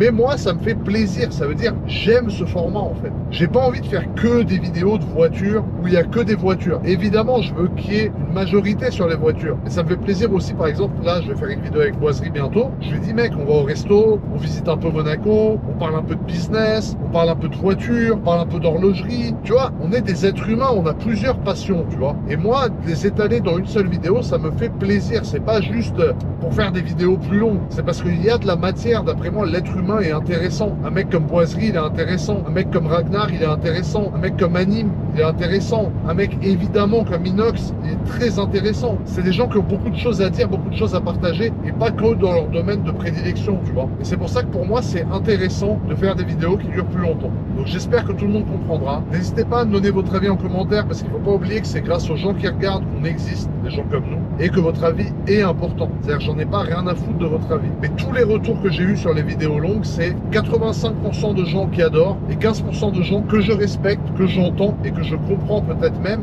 qui n'aiment pas ou qui aiment moins. Donc voilà, moi c'est comme ça que je m'épanouis en tout cas. C'est ce format de vidéo qui me fait plaisir, c'est de pas compter le temps, de pas être que sur un format. Faut pas sortir de la voiture, la voiture, la voiture. J'ai envie de sortir un peu de la voiture maintenant de temps en temps, d'être un peu plus mainstream. Et voilà. Donc en tout cas, merci pour votre soutien, la famille. Je sais que c'est grâce à vous qu'on est là. Moi, ça me fait plaisir. Et on est à 8,3 litres au 100. Et c'est rien du tout. Putain, on roule gratuit aujourd'hui, frère. On roule gratuit aujourd'hui. 8,3 litres au 100. Ça veut dire sur 1000 km, j'aurais consommé 83 litres. Alors je sais pas si elle a le réservoir de 90 litres, celle-là je pense, c'est même pas un plein. Ça veut dire si cette voiture a le réservoir de 90 litres, je peux faire un Paris-Nice avec même pas un plein. Et j'arrive là-bas, il me reste encore 7 litres. Il me reste encore 80 km d'autonomie, frérot. Ah, sur le papier, c'est fou. Mais c'est drôle de faire cette expérience. Franchement, c'est intéressant. C'est une expérience qui est intéressante à faire. J'ai croisé une tonne de jeunes abonnés bien aberrants, frérot. Les gens me reconnaissent sur la route maintenant, même quand c'est une voiture qu'ils n'ont pas l'habitude de voir avec moi, comme cette jeune Targa aberrante. Et franchement, je kiffe. Donc, on continue. Après cette petite parenthèse autobiographie du mec qui raconte sa life, nous continuons notre petit bonhomme de chemin. La famille, regardez-moi ce paysage de psychopathe comme c'est beau. On dirait des dunes de sable, alors qu'en fait, c'est des champs. Je sais pas des champs de quoi. Merde! Où t'as que du désert et t'as un petit oasis avec un grand lac d'eau au milieu. Là, on dirait vraiment ça, tu vois. C'est dingue, hein. La nature, frérot, comme elle est aberrante. On dirait mon crâne avec la calvitie. J'ai des cheveux qu'à un endroit, frérot. On est à 8 litres d'eau. Consommation moyenne, on a fait 161 km. On peut kiffer un peu les alentours. Ces beaux paysages, regarde, les éoliennes sont à l'arrêt, frérot. Je sais pas si vous les voyez là. Ça m'a toujours épaté, les éoliennes, esthétiquement. C'est hyper impressionnant, je trouve. C'est très haut. On dirait un peu un truc futuriste, comme dans un film, tu sais, où il y a les méchants qui nous attaquent à la fin du monde, frérot. Et moi, sinon, je me sens bien, hein. J'ai un peu la Dalzer, frérot, pour rien te cacher. Il me reste 144 km avant l'arrêt que j'ai planifié. Comme ça, au moins, je remettrai, à mon avis, une petite moitié de plein, parce qu'on n'aura pas consommé énormément. Je crois que ça va être le trajet le plus éco-friendly que j'aurais fait, et éco-friendly pour mon portefeuille aussi. Je vous dirai combien j'ai dépensé d'essence dans cette vidéo en tout, mais je pense franchement entre 150 balles, 150 et 200 balles à mon avis max au niveau des pronos là, comme ça, c'est ce que je dirais, tu vois. Donc voilà la famille, 143 km avant de graille. Avant de manger. Et la famille aussi, une petite parenthèse par rapport à mon contenu, parce que j'ai pas fini en fait. Je sais que le contenu que je montre est un contenu qui est souvent très matérialiste, dans lequel je parle beaucoup de montres, de voitures, parfois d'argent, parfois de ce que je gagne. Parfois je dis même les montants que je gagne grâce aux réseaux sociaux, donc indirectement et même très directement grâce à vous. En fait, si je fais tout ça, c'est pas dans une optique, si vous voulez, de me la raconter ou de flamber ou de prouver que j'ai plus qu'un tel ou que vous. C'est en fait uniquement dans un souci de transparence, tu vois. Quand je fais une vidéo où je dis que sur YouTube, j'ai gagné 500 000 € dans l'année grâce à vous, uniquement de monétisation, c'est pour en fait éduquer les gens sur ce que les gens comme moi gagnent grâce à eux, tu vois. Et qu'en quelque sorte, on doit un peu le respect aussi pour ça, grâce aux personnes qui nous suivent, tu vois. C'est pas uniquement dans l'optique de montrer, ouais, moi j'ai gagné tant, moi j'ai gagné tant, moi j'ai gagné tant. Après, je sais qu'il y a aussi une question de motivation. Il y a beaucoup de gens qui me disent que ça les motive de voir les vidéos que je fais, que ça les motive de voir un mec qui va dans le coffre de sa banque, qui ouvre une boîte à montres et qui a 70 montres dedans, que ça les motive. Voilà. C'est aussi le côté passionnel. Le partage de passion, pour moi, c'est important. Je suis passionné d'horlogerie, je suis passionné d'automobile. J'ai la chance de vivre aujourd'hui de ma passion. Et du coup, ça me fait plaisir de la partager avec vous. Tu vois, c'est pour ça que dès que j'achète une nouvelle voiture, ma nouvelle voiture, nanana. Dès que j'achète une nouvelle montre, ma nouvelle montre. Mais c'est dans une optique de partager ce moment dans lequel je m'estime béni d'avoir la chance de vivre un moment comme ça avec vous. Tu vois, c'est pas dans l'optique de montrer en mode ouais, regardez, j'ai acheté ça, vous avez pas ça, machin. Tu vois, c'est en mode putain les gars, regardez mon achat, venez, on le kiffe ensemble, je vous le partage et on passe un bon moment ensemble. Tu vois. Donc j'espère que tout ça, ça a été bien assimilé. Ça fait maintenant 13 ans que je fais ça. Je pense que je suis un des seuls en France qui peut me permettre de faire du contenu comme ça. Parce qu'avec moi ça passe, parce que c'est fait d'une façon qui plaît aux gens. Je pense que n'importe qui d'autre qui ferait du contenu comme ça, en mode j'ai acheté ci, j'ai acheté ça, j'ai gagné tant, il se ferait défoncer. Moi les gens savent très bien dans quelle optique je le fais, mais je tiens quand même à le rappeler, voilà, tout simplement pour remettre l'église au milieu du village. On sort dans 33 km, la famille, à la prochaine station Esso. 33 km, 17 minutes, je suis content de m'arrêter. Je vais faire une petite pause, c'est important de faire une petite pause aussi, pour pas être sur les nerfs, pour pas en avoir marre de conduire, et du coup pour pas commencer à accélérer, à rouler n'importe comment pour arriver plus vite parce que t'en as marre. Le fait de faire une pause, ça te donne un peu de souffle, et ensuite tu repars, tu as la patience qui est bien à plat, et tu vas pas rouler n'importe comment. Donc du coup voilà, 32 km, et on fera notre première pause après 320 km de route à peu près, et 2h30 à peu près de route. Donc voilà, tout va bien.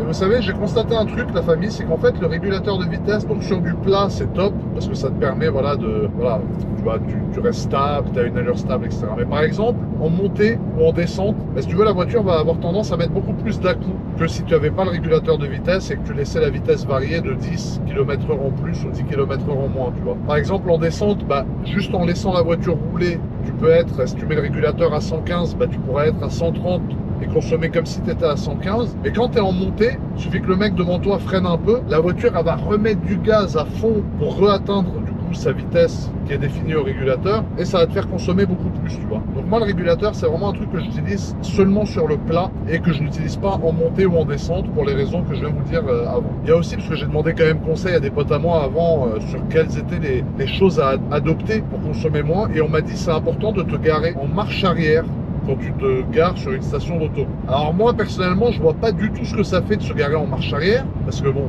la manœuvre tu l'as fait du coup en te garant et non pas en partant, donc dans tous les cas tu as une manœuvre de marche arrière, parce que quand tu te gares en marche avant tu vas faire une marche arrière pour sortir, mais quand tu te gares en marche arrière, bah, du coup tu fais la marche arrière pour te garer et non plus pour sortir. Mais c'est vrai que peut-être c'est moins encombrant de faire une marche arrière pour te garer qu'une marche arrière pour sortir, parce que la visibilité est moins bonne, etc.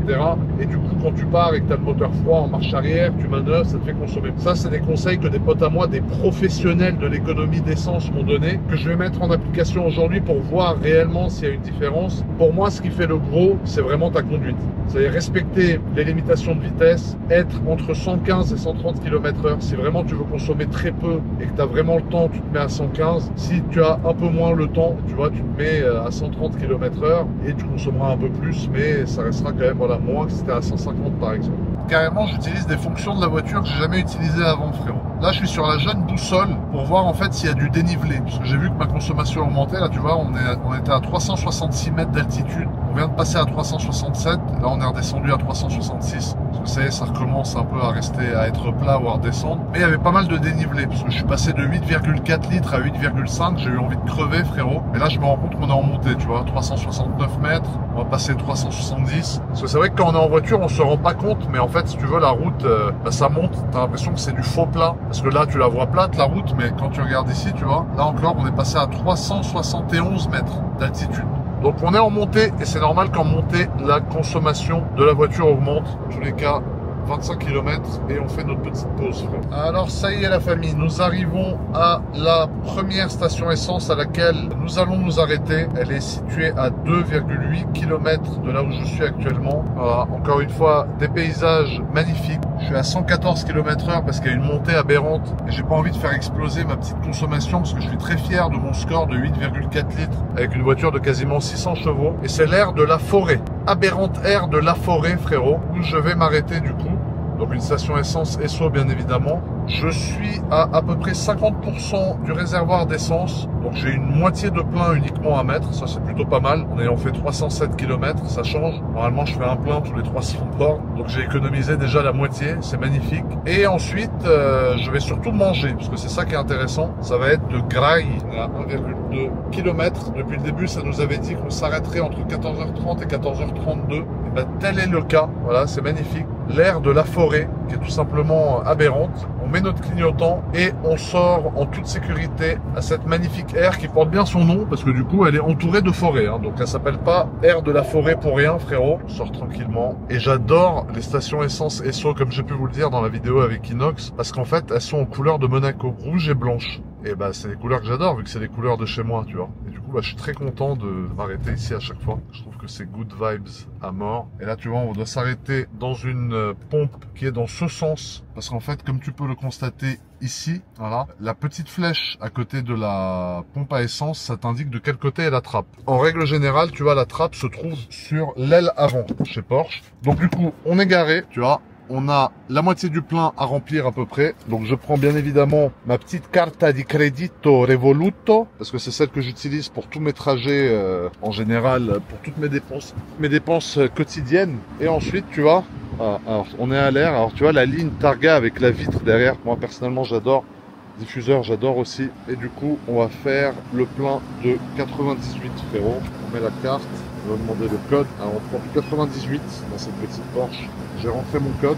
Je peux récupérer la petite carte et mettre le plein. Tu vois, c'est sur l'aile avant. C'est de très beaux bouchons de réservoir Porsche d'ailleurs. Je prends le 98 et je mets le plein d'essence. Donc on va voir combien de litres est-ce qu'on met. En tout cas voilà, comme tu peux le constater, il fait beau, il fait chaud, on roule tranquille, on a déjà fait 300 km, on va voir combien on met. Mais franchement j'aime bien cette vibe de voyage, franchement j'ai l'impression d'être en vacances. Ouais je sais, je suis en vacances toute l'année, je branlerai de mes journées, mais j'ai l'impression d'être en vacances tu vois. J'adore le fait de ne pas avoir de pression, de me dire je roule à la vitesse à laquelle j'ai envie de rouler, je roule comme j'ai envie de rouler. Voilà. J'arrive, j'ai pas d'heure, j'ai pas d'impératif. Voilà, c'est tout simplement magnifique, frérot, de dire que tu peux rouler comme ça, tu vois. Et là, si tu regardes ici, on est à 23 litres pour l'instant, 24, 25. On va voir combien de litres est-ce que je mets cette fois-ci. Je pense qu'on va mettre un petit 40, 45 litres. Ça va être aberrant. Alors vous voyez, celle-ci n'a pas le réservoir 90 litres. On a mis 34 litres exactement. Donc ça veut dire qu'elle a un réservoir sûrement de 70 litres du coup. Donc ça c'est top. Et ben la consommation, franchement, j'ai fait tout ça. Alors je suis pas parti avec le plein. Il était peut-être à 90%. Merde, tu me vois d'en bas comme si tu me chupais, frérot. Mais regarde, tu vois les veilleuses dont je te parlais tout à l'heure, là, les nouvelles veilleuses Porsche, c'est ça. Sur les phases 2, je les trouve très sympas. Et forcément, vu que la voiture est claire, tu vois un peu les petits moustiques, mais il y en a moins que d'habitude. Donc franchement c'est plutôt pas mal. Maintenant je vais me stationner pour libérer cette petite pompe. Ah merde. Et du coup pour écouter les conseils de mon ami frérot, je vais me stationner en marche arrière et non pas en marche avant. Parce que c'est ce qui fait toute la différence. Tu sais que j'ai jamais fait ça de ma vie encore. Hein. Me garer en marche arrière c'est un truc que je n'ai jamais fait frérot. Moi je vois pas à quoi ça sert. Parce que là tu vois du coup tu manœuvres pour te garer et non pas pour sortir. Donc je vois pas trop quelle est la différence. Mais du coup voilà. Je me suis garé en marche arrière. Bon c'est pas mal. Une petite différence. Sympathique.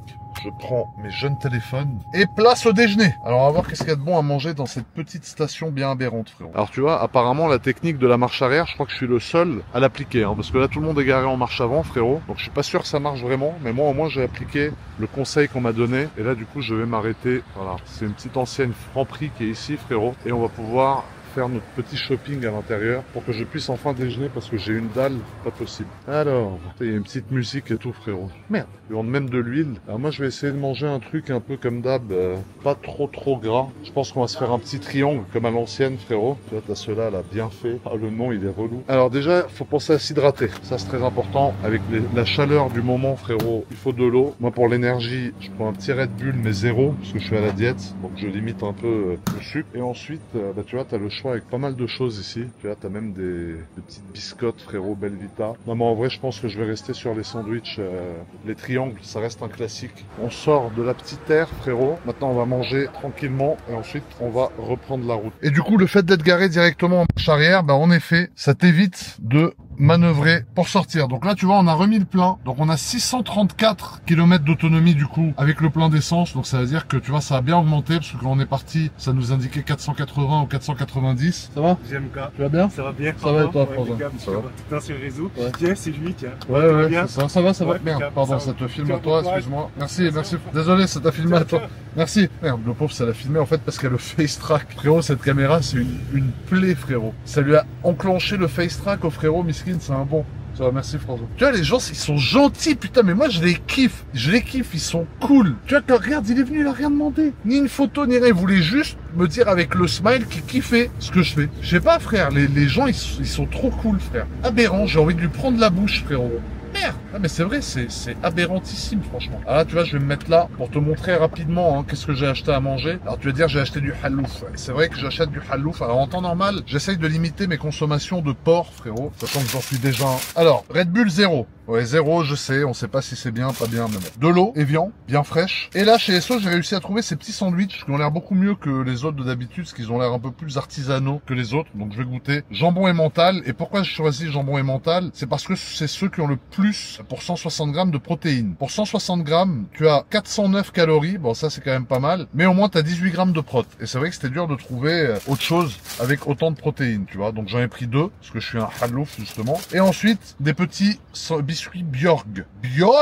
Voilà, parce que c'est un peu moins sucré que le reste. Et j'ai trouvé une barre aussi Feed. Alors je sais pas si vous connaissez Feed, moi je connaissais pas. Apparemment c'est un truc, si tu veux, qui te permet de... Merde, attends, j'enlève ce Freestrack, frérot, qui est oppressant au possible. Glucides 34 grammes quand même, protéines 23 grammes. Et dans une barre, du coup, il y a 358 calories pour 100 grammes. Waouh, c'est riche. Mais c'est mieux que le sandwich, tu me diras. Sauf que le sandwich, je vais pas manger tout le pain. Donc voilà, je mange et on a déjà notre prochain arrêt qui est planifié dans 357 km du coup pour une autre station, bien évidemment, Esso. Et nous allons prendre la route.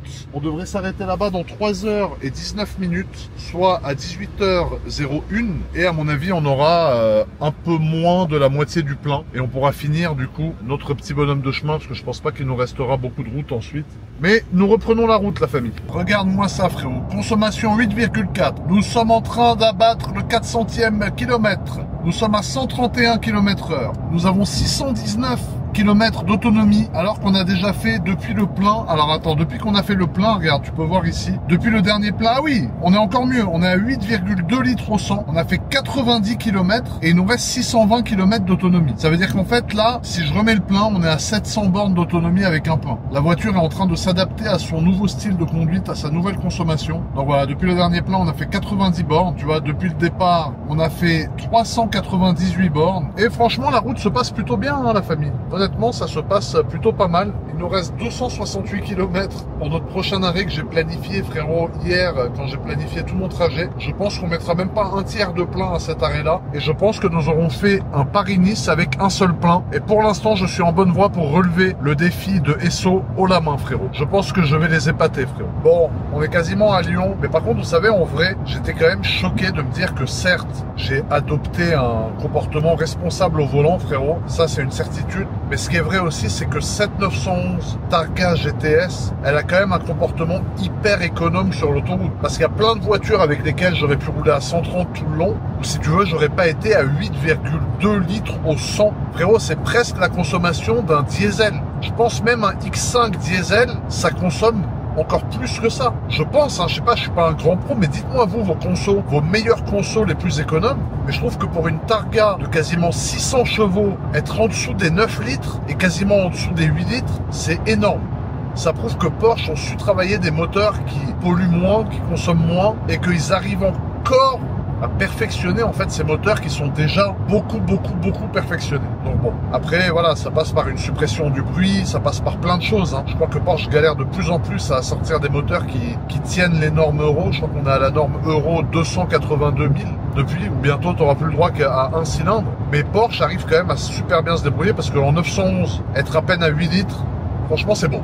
Péage numéro 2 ou 3, je ne sais pas. En tout cas, encore une fois, très heureux de posséder ce jeune télépéage, frérot, qui fait plaisir. Parce que la bande à 30 km/h, ça fait quand même plaisir, on va pas se mentir. Donc du coup, nous changeons de voie, nous nous mettons sur la voie la plus à gauche et nous allons nous élancer en faisant une sortie de péage modérée. Alors c'est vrai que ça, c'est ce qui me manque.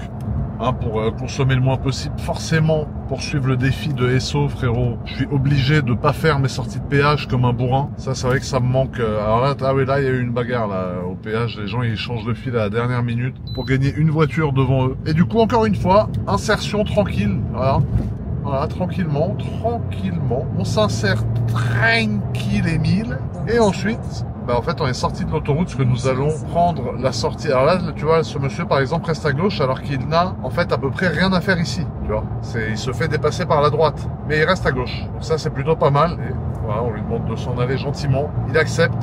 Il est chargé comme une mule. Il reste ici. Il est bien. Mais tu vois, il est allé à la voie du milieu alors qu'il aurait dû aller, comme moi je vais maintenant, tout à droite.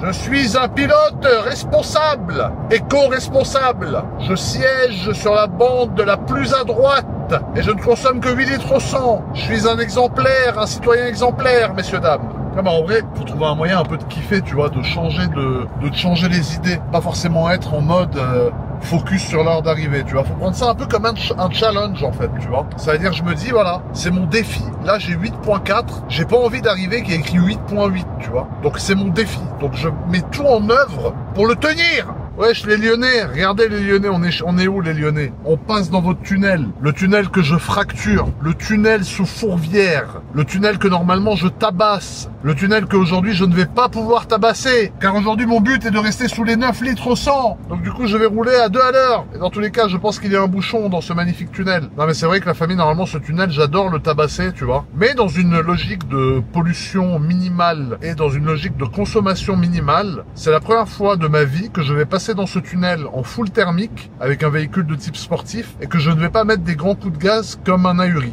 Voilà, ça va être bizarre, hein, pas forcément l'habitude, mais il faut ce qu'il faut, comme on dit chez nous. Donc du coup voilà, nous sommes à mi-chemin. À chaque fois que je passe sous ce tunnel, je suis heureux parce que ça veut dire que je suis plus proche de Nice que de Paris. Il nous reste à peu près 450 km de route avant d'arriver à destination. Et nous avons fait pour l'instant 477 km de route Nous avons conduit 4 heures et 25 minutes et nous avons une consommation moyenne de 8,4 litres au 100 et une vitesse moyenne de 107 km/h. Magnifique. J'adore ce petit bout de chemin en fait, qui est plus vraiment de l'autoroute, parce qu'on passe dans la ville. Ça me permet de faire un petit break. À chaque fois que je passe à Lyon, j'aime beaucoup. Il y a aussi un autre moyen en fait, c'est de prendre une bifurcation avant qui nous fait éviter le centre de Lyon.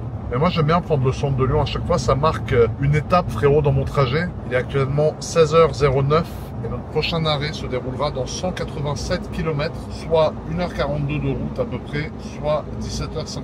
Nous avons actuellement consommé même pas un quart de plein, donc je sais pas à quoi le prochain arrêt va me servir, parce qu'en fait j'aurais pu finir la route sans faire le plein, mais il est aussi important de se reposer. Comme j'ai pu vous le dire avant, les temps de repos sont hyper importants, parce que ça vous permet de récupérer, de marcher un peu, de boire, faut surtout boire avec les chaleurs qu'il y a en ce moment pendant la canicule, c'est important de rester hydraté. Voilà, ça va faire que tu seras moins impatient d'arriver et tu auras un comportement plus calme au volant. Parce que imagine si on te laisse 10 heures d'affilée derrière un volant, à la fin tu arrives, tu as envie de taper toi-même et les autres, tu vois. Tandis que si tu fais des petites pauses et tout, tu arrives, tu es beaucoup moins sur les nerfs, frérot. Donc voilà, petite technique, frérot. Salut la famille, ça va, vous allez bien? Moi ça va super, merci. Super, super. Super, super. Merde. Insertion ralentie.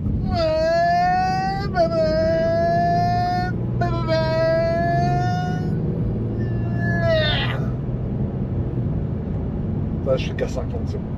Voilà, on a passé le péage, donc on se réinsère maintenant sur l'autoroute après Lyon. Nous nous arrêtons dans 152 km, donc dans 1h21. Aberrant.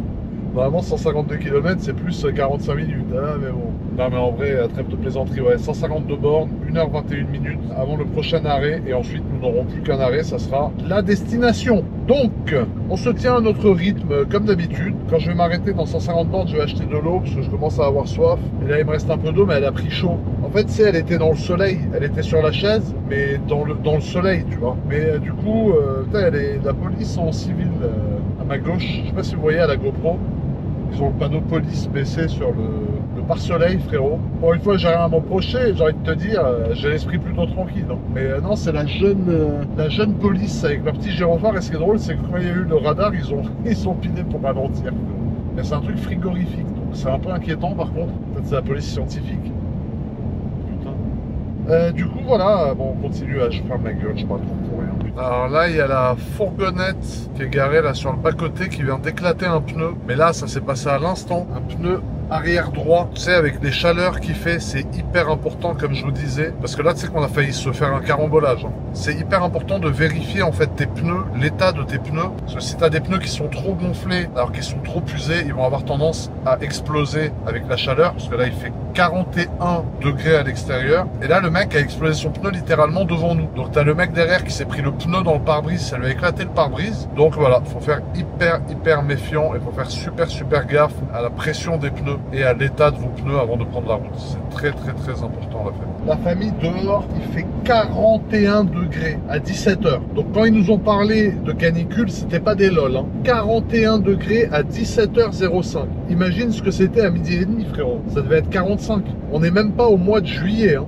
Faut, à mon avis, là, le 15 juillet, comment ça va tabasser, frérot. Mais bon, heureusement qu'on a la clim dans les voitures, hein. Ça consomme plus, mais je ne compte pas m'en priver, hein. Mais non, en tout cas, waouh, 41 degrés, c'est énormissime, frérot.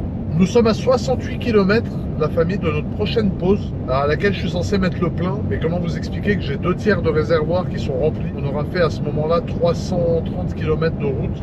Donc définitivement, la consommation n'a rien à voir entre une conduite tranquille et une conduite un peu plus agressive. Disons entre une conduite stable. Parce que d'habitude, c'est pas que je roule à 200. Hein. Mais tu vois, c'est plus, il y a plus d'à-coups. Je suis plus bande de gauche à vouloir passer, machin, tu vois. Et en fait, c'est vrai que tu te rends compte que c'est psychologique, mais ça sert à rien dans le fond de rouler comme un starbé, de vouloir doubler tout le monde, etc. C'est vraiment psychologique, parce que là, au final, déjà, tu gagnes beaucoup plus de temps, parce que normalement, quand je roule de manière un peu plus aberrante, je suis entre 13 ou 14 litres au 100 à peu près. Donc du coup je m'arrête plus et en fait l'arrêt en plus que j'ai que j'aurais pas là, au final tout ce que je me fais chier pendant 1000 bornes à rouler un poil plus vite pour gagner en avance, bah, je le perds sur mon troisième arrêt où j'ai pas à m'arrêter. Imagine en F1 si t'as tout le monde qui fait que 2 arrêts et t'as un mec qui roule beaucoup plus vite que tout le monde mais il doit se taper un troisième arrêt, tu vois. Bah, au final ça va quasiment au même.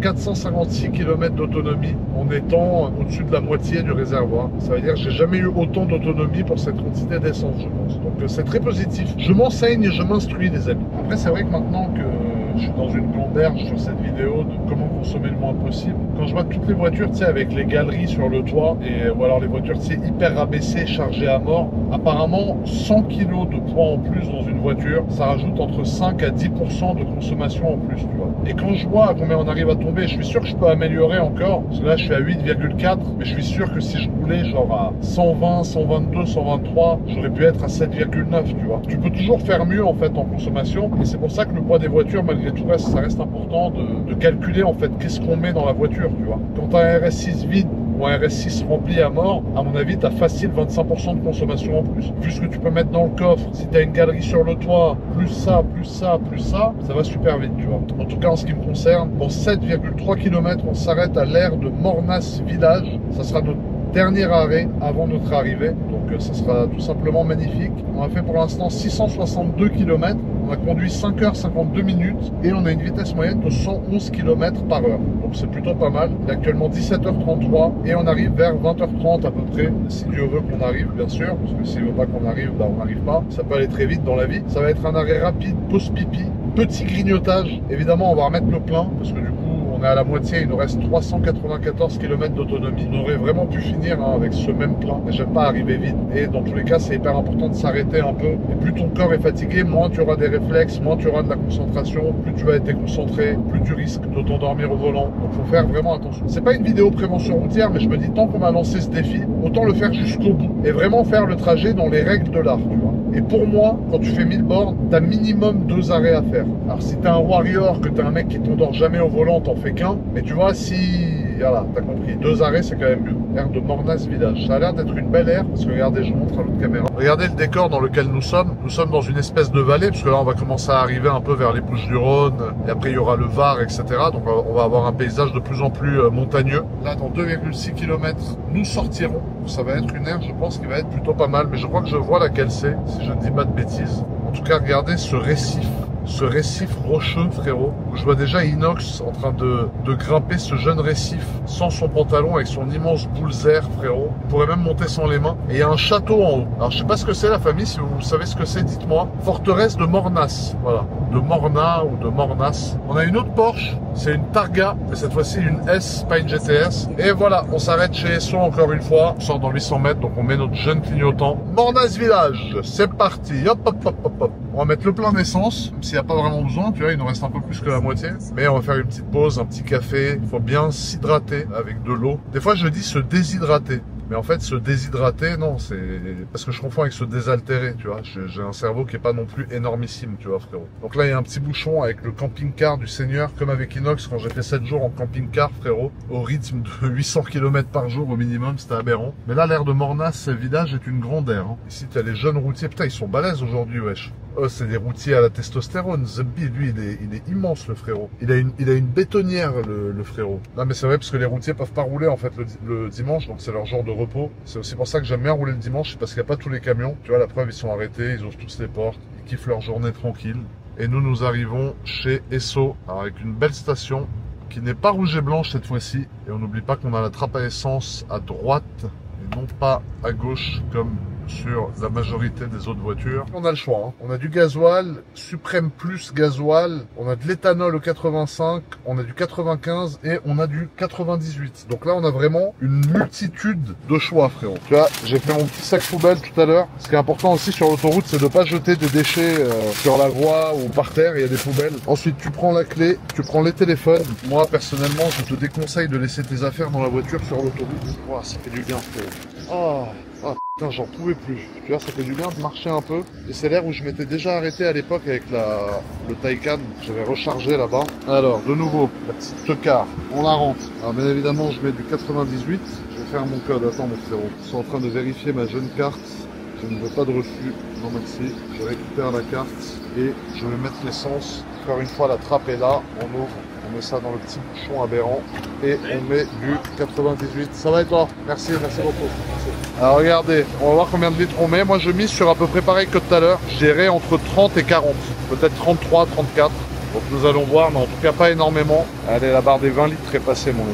Mais je te jure, elle consomme que dalle cette voiture. Avec ma conduite innovante, aberrante, ça consomme walou-garou frérot. Ça consomme zéro. Par contre, qu'est-ce qui fait chaud? Merde, 25 litres c'est tout? Mais arrête, je te crois pas. Ah non, ça a bugué.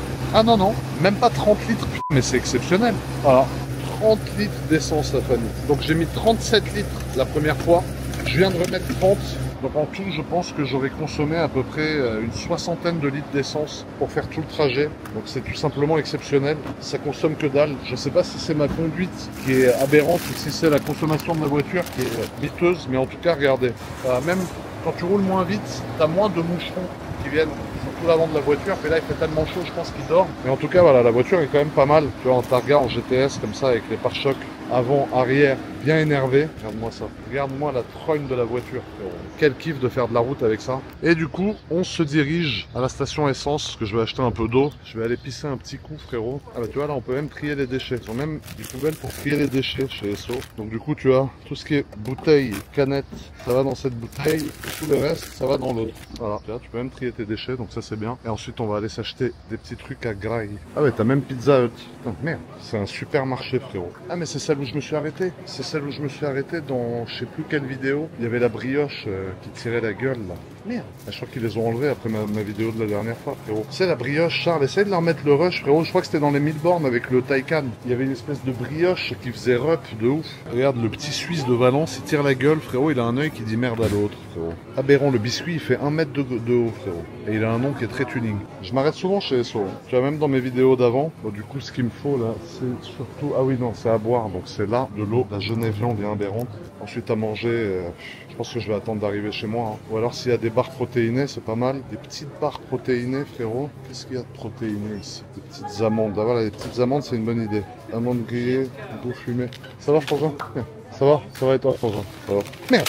Ça y est, j'ai tout fait tomber, Zabbi, pardon. Le saucisson que Charles aime tant, je sais pas quoi prendre à manger, il y a trop de choses pour moi ici. Je pense que je vais prendre des amandes. Ah voilà, noix de cajou, tiens, pour changer un peu. Grillé et salé, ça c'est pas mal. En tout cas, il y a le choix. Hein. Tu peux même venir faire des courses pour chez toi ici, frérot. Il y a même du chocolat de Dubaï, frérot. Au revoir, bonne journée, merci. Bon, du coup, je vais pisser un petit coup, frérot, et ensuite je reprends la route. On est quasiment arrivé, hein, mais il nous reste plus grand chose comme chemin. En tout cas, faut que j'aille pisser parce que je ne tiendrai pas jusqu'à chez moi. Ah putain, la shrana, frérot. J'ai fait 40 photos, mais ça fait plaisir, les gens c'est des bons, ils demandent tous poliment, ils sont souriants, il y a tous les âges. Ah, ça fait plaisir.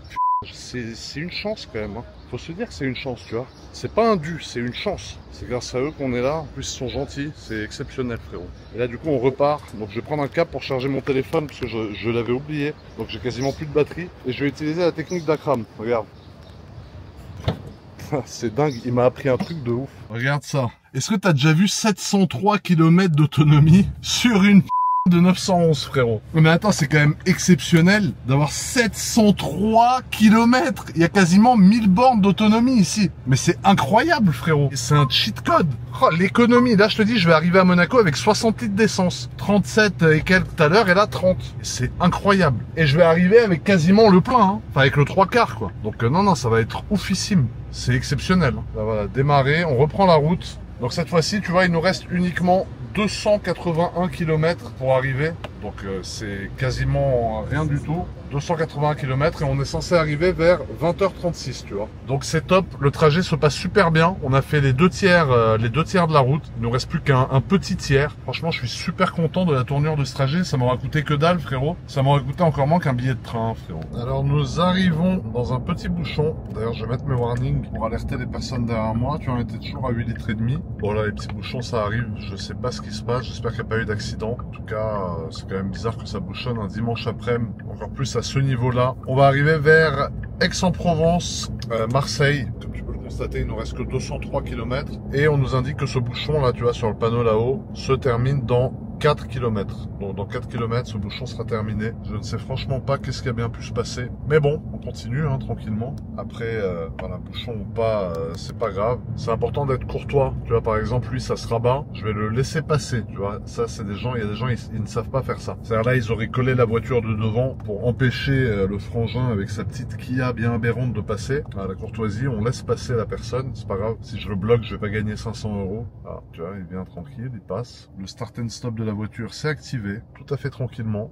Nous sommes à l'arrêt. Magnifique. C'est une super nouvelle à 200 km de l'arrivée. Mais c'est les bouchons, c'est les impondérables de la route. Nous n'avons pas le choix. Ce que je vais te dire là, je te l'ai pas dit. Tu pars de Paris. Alors, il faut que tu partes à 1 heure de Paris où il n'y a pas forcément beaucoup de trafic. Mais en partant de Paris, en descendant à Monaco, tu passes par Lyon. Alors, bien évidemment, si tu tombes dans le centre de Lyon à 18 h, tu te doutes bien que c'est la mierda. Donc, le mieux, c'est de partir de Paris à 1 heure où c'est pas trop la mierda, mais faire en sorte d'arriver à Lyon à 1 heure où c'est pas la mierda non plus. Parce que sinon, tu esquives une mierda, mais tu en prends une autre. Le mieux, c'est d'esquiver 2 d'un coup. Tu comprends? Bon, voilà, ça reroule un peu tranquillement. On continue notre petit roulis, frérot, avec ces beaux paysages. On va arriver à la Bouche du Rhône, après le Var.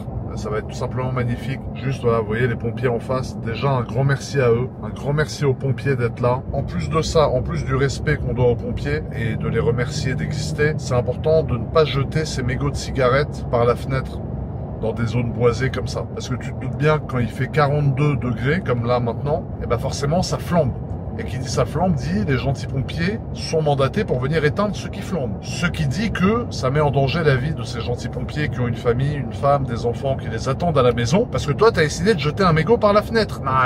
Donc du coup, voilà, faites gaffe. Au pire du pire, si vous pouvez pas vous empêcher de fumer, vous prenez une petite bouteille d'eau, vous mettez vos mégots à l'intérieur et puis vous la jetez en arrivant, tu vois. Mais jeter le mégot par la fenêtre, vu les temps qui courent et les chaleurs, c'est devenu comme un homicide involontaire, tu comprends? Donc voilà, faut surtout pas faire ça à la fête. Là, on arrive au péage de Lançon de Provence avec cette petite guérite aberrante, frérot. On va passer encore une fois dans les fils à 30 km/h. Heureusement, j'ai le télépéage. Pour les longs trajets comme ça, c'est quand même un plus. Et voilà quoi, la famille, hein. Regardez, là, il y a un peu de monde devant, un peu de monde derrière. Et ça se passe bien. J'ai bien compris que les sorties de péage ne sont pas l'atout principal de cette vidéo. Parce que forcément, je l'ai fait d'une manière très proportionnée. Mais en tout cas, à 30, c'est mieux que de s'arrêter pour passer le péage, tu vois. Et ensuite, tu remets du gaz, tu t'insères tranquillement. Il nous reste 642 km d'autonomie. J'ai l'impression d'avoir une autonomie infinie, frérot, avec cette voiture. C'est incroyable. Et on va passer sous l'aire de Lançon. C'est celle avec laquelle je m'étais arrêté à l'aller avec Inox. Vous vous rappelez quand on est en date tous les deux? Bah là, vous voyez, c'est le petit pont qui est là-bas. On va passer en dessous, vous allez voir. Donc là, vous voyez, voilà, c'est ce pont-là que vous voyez ici. Avec Inox, on était à peu près... non, par là. Voilà, on était de ce côté-là. Ah, vous, la vue, elle est stylée. Là, on est au max. Hein, on est au max. À vous, c'est une des meilleures airs, frère. C'est incroyable. Moi j'ai halouf, supplément halouf au carré, frérot. J'ai chicken frites. Ouais, ça t'a pris tous les frites, frérot. Moi, je un régal. Ouais. J'adore, c'est plat du pied. Ouais. Aberrant. Et voilà, c'est le petit pont où je me suis mangé 2 kilos de halouf, frérot. Et maintenant, on continue. On vient de passer sous la barre des 200 km. Donc, on est définitivement sur la fin, quasiment arrivé. Donc, on va continuer à notre rythme comme auparavant. Et on va voir qu'est-ce qu'il nous reste comme essence, hein. Aïe aïe aïe, quand tu vois Waze qui t'annonce ça, frérot, tu sais que c'est la mierda. Je sais pas qu'est-ce qui se passe, mais là, à mon avis, il y a un gros bouchon qui nous atteint. Non, mais je pense qu'il y a un petit bouchon, il va pas être très long, mais il va être très intense, tu vois. Là, on est en train d'arriver droit dessus. À mon avis, ça va freiner sec avec les warnings et j'en passe. Ça va être tout simplement aberrantissime, frérot. On arrive dessus, là, bien comme il faut. Il nous reste 201 km sur Waze, parce qu'en fait, Google Maps s'arrêtait à 10. Moi, je vais jusqu'à Monaco. Ça rajoute une petite vingtaine, une petite trentaine de kilomètres, même pas. Mais là, voilà, à mon avis, vous voyez, ça va arriver d'une seconde à l'autre, là. Déjà, c'est passé à 90, la limitation de vitesse. Est-ce qu'il y a vraiment un bouchon ou pas? Moi, je pense qu'il y a un bouchon, mais il commence un peu plus tard que ce que Waze... Oh là là, c'est beau, ça. Petit M3 du Seigneur, vert, intérieur orange, j'adore, c'est magnifique. Exceptionnel, la voiture. Et je pense qu'il y a le... Ah, voilà, vous voyez, le bouchon est là. On va mettre des petits warnings. Les petits warnings. Et ensuite... Et ben on va se taper le petit bouchon. Ah, on a une belle 997 Turbo ou Turbo S. Je pense que c'est un Turbo S, ça, en plaque luxe. Ouais, Turbo S, tu vois, parce qu'elle avait les feux blancs au milieu. La voiture est magnifique. Turbo S, putain, ça à l'époque, frérot. Tu roulais avec ça, je t'explique. Tu mettais des rasbas à tout le monde. Aujourd'hui aussi, quand tu roules en Turbo S, tu mets tout le monde à l'amende, tu vois. Mais t'as les 296, t'as les SF90 aujourd'hui. À l'époque, là, des 997, les Turbo S, t'avais pas des Ferrari qui étaient aussi puissantes que ce qui est fait maintenant, etc., tu vois. C'était pas aussi répandu, disons, qu'aujourd'hui, avec l'hybridation et tout. Donc, c'était beaucoup plus impressionnant, forcément, à l'époque qu'aujourd'hui. C'est quoi, frérot? C'est la première fois que j'arrive dans la zone de radar tronçon sans ralentir. Je suis déjà à la bonne vitesse. En fait, là, c'est le radar tronçon entre comment ça s'appelle, Toulouse, j'allais dire. Toulon et un peu plus loin, tu vois. C'est le radar tronçon de Toulon, en gros. Et un radar tronçon, pour ceux qui ne savent pas, ça mesure ta vitesse moyenne entre deux points. Un point d'entrée, un point de sortie. Donc, si tu passes devant l'entrée du radar tronçon à 200 et que t'en sors à 60, t'as une bonne moyenne. Si tu restes à 130 tout le long, t'es sûr d'avoir une bonne moyenne aussi. La meilleure solution, c'est quand même d'être à 130 tout le long. Ça y est, la famille. On arrive à Saint-Tropez et là, on va passer 99 km restants. Ça y est. Waouh! On y est. On est sur la fin. Franchement, je suis beaucoup moins fatigué que quand je roule plus vite. On a l'impression qu'on peut s'ennuyer un peu plus. Ça peut paraître réel, parce qu'au début, je me suis dit, putain, qu'est-ce que je vais me faire chier. Mais la vérité, je pense pas que j'ai mis beaucoup plus de temps que si j'avais roulé comme je roule d'habitude. Parce qu'il y a eu quelques petits points de bouchon parfois. En fait, pendant 15-20 minutes, bah, toute ton avance, tu l'aurais perdu, tu vois. Et voilà, quoi. Là, on est déjà à Saint-Tropez. Donc, ça y est, on est arrivé. Saint-Tropez-Monaco, que d'autoroute, c'est même pas une heure, quoi. Non, franchement, c'est top. Voilà, je vous fais ce petit point. En plus, il fait nuit tard en ce moment. C'est hyper agréable. On est toujours à 8,5 litres au 100. Donc, la consommation n'a pas bougé. C'est une voiture qui consomme vraiment très peu. Et puis, tu vois, depuis le dernier plein, on est à 8,8. En continu, depuis le départ, on a fait 876 km. On est à 8,5. Et depuis le dernier plein, on a fait 208 km et on est à 8,8. Donc, franchement, tu vois que c'est une consommation qui est assez stable. C'est pas qu'elle bouge plus parce qu'après, tu as fait beaucoup de kilomètres. C'est que même quand tu la réinitialises, tu recommences à zéro, tu retombes à peu près dans les mêmes niveaux de consommation qu'avant, tu vois. Donc 8.8, franchement, c'est pas dégueu pour une voiture qui a 550 chevaux quasiment et qui prend beaucoup plus que 300 km/h en vitesse de pointe. C'est la consommation d'une voiture diesel haut de gamme, tu vois. Enfin, de ce que j'en sais. Après, dites-moi encore une fois dans les commentaires. C'est drôle, on repasse devant cette jeune montagne et je me suis trompé, j'ai dit à Inox que c'était l'Estérel, je crois, ou les Adrets, mais c'est pas les Adrets en fait. C'est un autre truc, vous l'avez mis dans les commentaires sur ma vidéo avec lui. Mais ouais, c'est une espèce de récif. Quand tu arrives dans l'autre sens, on dirait un géant qui est allongé et qui dort, frérot. Merde, aberrant.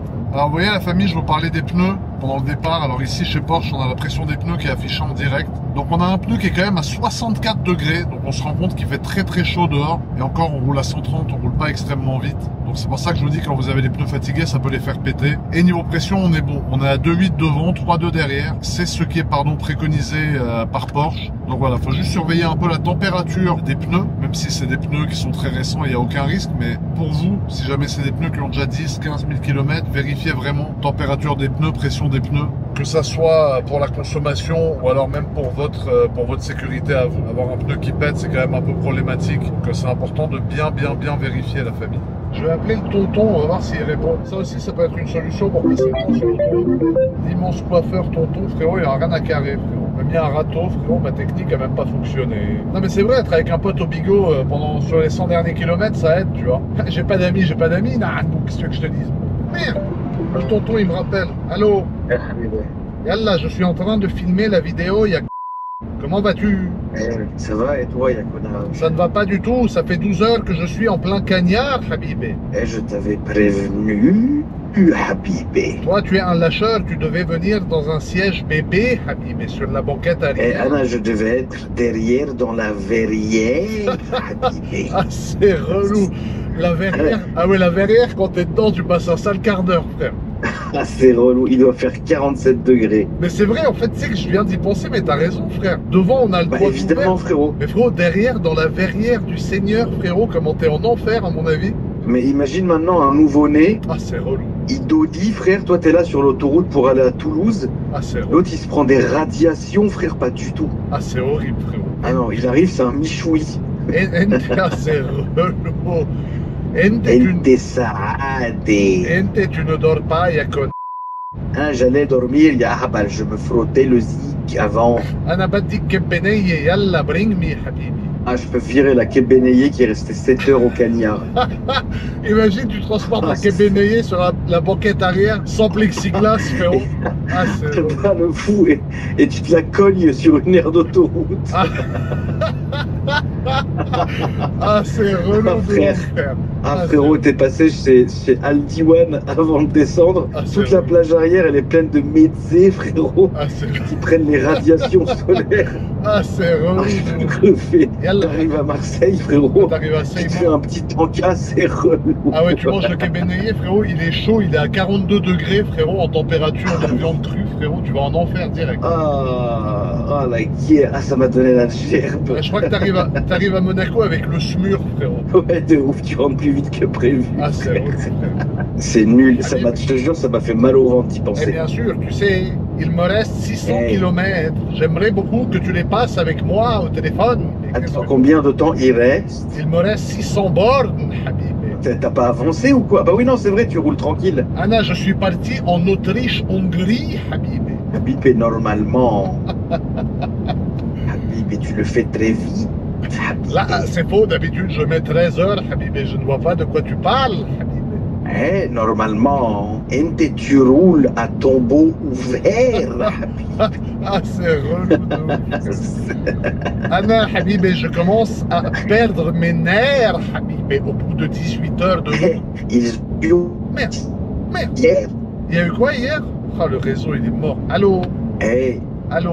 tu sais qu'ils ont fermé une portion de l'autoroute Mais non, à cause des incendies, Habibé. mais non, quand ça, hier, aujourd'hui? Là, aujourd'hui, cet après-midi, Habibé, Mais non, putain, je suis passé au fil du rasoir, Yazzabi. il y a un qui a jeté sa cigarette Ah, dans le putain. bas-côté, il a enflammé toute l'autoroute, Tu Habibé. sais que j'en parlais juste avant que tu m'appelles. Je disais, les gars, pensez à pas jeter vos mégots de cigarettes. Ouais, ça, c'est hyper important, frère. C'est des les gens qui font ça, frère. Mais frérot, moi, quand je suis dans la voiture et que je fume, Tu mets dans j'ai une toujours bouteille une d'eau. canette. Bah oui, voilà. Je bois la canette et je fous tout dedans. Bah Comme oui. ça, il n'y a pas de souci. Bah oui, frère. Ah, les Ah, gens, c'est trop dangereux, frère. Ça rigole pas du tout, frère. Ah, c'est horrible. Ouais, ça, c'est vraiment dangereux. C'est horrible comme nous, Habib. Tu as mis la clim à 16 degrés, Ah non, j'ai mis le chauffage pour moins consommer, Habib. je peux crever. Là, j'ai mis à 21, frère. Mais Là, frérot, frérot. tu sais à combien je suis en conso moyenne? Tu dois être à 9,7. 8,5, frérot. Putain, c'est économique, hein. Frérot, je mets un plein, elle m'affiche 720 km d'autonomie, la voiture, frère. C'est incroyable, frère. Gros, ça veut dire que tu fais un Paris-Monaco avec quasiment un plein et 10% d'un autre plein. En 911 de 550 chevaux, frère. Ouais. Ah non, mais c'est bien foutu, hein. Nous, on arrive, frérot, en W12 de 2012, frère. On est là, on consomme 700 litres au 100. Ah, frérot, avec la Ford, j'avais moins fait attention à ma consommation, tu vois. Et bon, je roulais quand même tranquille. Mais frérot, à 130, 140, 17, 18 litres au 100, frérot. Bah, évidemment. C'est là que tu vois que les Allemands, ils créent des moteurs assez efficients, frérot. Là, frère, bah, ils savent ce qu'ils font, frérot. Là, pour combien tu fais Monaco-Paris en GS? Ah, je peux mourir. Alors GS, j'arrive, je te mets sur la gueule, c'est sûr. Je vais trouver le premier prétexte que j'ai, frérot, C'est sûr. pour t'embrouiller à mort, frérot. Frérot, tu arrives avec la bulle qui fait 7 mètres. Ah, je crois que, tu sais, t'as des mecs qui rajoutent une bulle au-dessus de la bulle avec des clips. Ouais, je vois très bien. Ah ouais, je crois que je vais mettre un Tout pare-brise ce que tu vas... de Golf R32, frérot. Je peux crever, frère. Là, de faire Paris-Monaco en GS derrière Watt, je peux crever. Ah, c'est horrible. Avec le top case qui nous serre l'un contre l'autre, j'ai des balles brûlantes dans le cou, frérot. C'est horrible. Ah, c'est relou, frère. Eh Et ben, à chaque fois que tu piles, on a les casques qui se tapent la tête. C'est relou. Anna, je te hais, Habibé. NT, je te déteste. Et NT, NT. Comment ça fait 14 ans qu'un comme toi est dans ma vie, Habib? Et c'est pour ça que ma vie est maudite, Eh. Habib. Ah, bien sûr. Ah, ça fait 14 ans. NT poison, Habibé. Là, frérot, avec le pantalon, le Sarwell de Charles, Ah, c'est il horrible. doit faire le drapeau, frère, avec le Mistral. Ah, frérot, Charlot, je t'explique, il a un Serwell, ils peuvent rentrer à 5 dedans, frérot. Et Allah Hayete, c'était un plaisir de vous avoir au téléphone. Yalla, yalla. NT, vous restez un connard tout à énorme, l'heure. Habib. Yalla, bye. Bye, Habib. Yalla, bye, bye. Bye, bye. Eh, je vous jure, la famille me tue à crabe. Vous savez que ça fait 14 ans, 15 ans que je connais, on se tape des barres de fou. Des fois, j'appelle à 2 h du mat, comme là, et on parle comme ça, là. T'as vu, au final, on s'est rien dit d'intéressant, hein, à part l'histoire du mégot. On s'est rien dit d'intéressant. On peut parler 3 heures comme ça. Allô, bonjour. Anna Malou, Niano, comment allez-vous? On fait l'accent libanais, frérot, et on parle pendant 5 heures, comme des vieilles grand-mères. Et frérot, ça veut rien dire, frérot. Ah non, je te jure, on est fous, lui et moi. Là, d'ailleurs, on arrive à Mandelieu. On vient de passer Mandelieu. C'est là où il y a 2 infirmières qui ont tragiquement perdu la vie à cause d'une personne qui est décédée aussi, donc bon, paix à leurs âmes dans le fond, mais qui était ivre au volant, positif à la cocaïne au volant, et qui avait des bouteilles d'azote plein sa voiture. Il était sur la voie d'en face, il a tiré tout droit parce qu'il était défoncé, il a traversé le terre-plein et il a atterri dans 2 infirmières qui allaient travailler. 2 infirmières, mères de famille, décédées, enfants, mari, la totale, tout le monde en deuil, à cause d'un mec qui s'est mis khabat à 6 h 40 du matin, qui est rentré, qui a croisé le chemin de 2 infirmières, qui allaient travailler pendant lui rentrer de sa soirée défoncée. Donc clairement, en quelques mots, les dommages de l'alcool au volant, c'est ça. Donc bon, rouler comme j'ai roulé, certes, c'est bien pour la consommation et tout, mais par contre, tout ce qui est conduite addictive, alcoolémie au volant, drogue au volant, et j'espère que l'État va interdire aux gens de se droguer avec des ballons et des dans la voiture et qu'il y aura des peines de suspension de permis au même titre que pour la drogue et pour l'alcool. Parce que clairement, le c'est un truc qui altère ton comportement au volant et je comprends pas que ça soit légal. Comment t'as le droit de te shooter au alors que t'as pas le droit de te bourrer la gueule, tu vois? Faut que ça soit interdit parce que c'est chaotique. Quand tu fumes ce truc là d'azote, tu divagues complètement, tu vois. Et quand t'es en train de conduire, faut pas divaguer normalement. Donc j'espère de tout cœur que ça sera interdit et que plein de gens qui consomment ça au volant se feront enlever leur permis, tu vois. Bref, il nous reste 53 km, ça y est, on arrive à 20 h 30. Je vais m'arrêter à la petite aire, à la sortie, à l'entrée, enfin sortie d'autoroute, à la sortie Monaco. Et je vous ferai cette petite outro bien aberrante, avec un petit récap du coup et les preuves de mes consommations, parce qu'il y en a qui vont penser que j'ai menti, frérot. Mais c'est bel et bien la vérité, la réalité. Donc là, on va dépasser Cannes, et ensuite on se dirige tout droit vers Monaco, et ensuite on se retrouve pour débriefer un peu tout ça, frérot. Petit bouchon de dernière minute.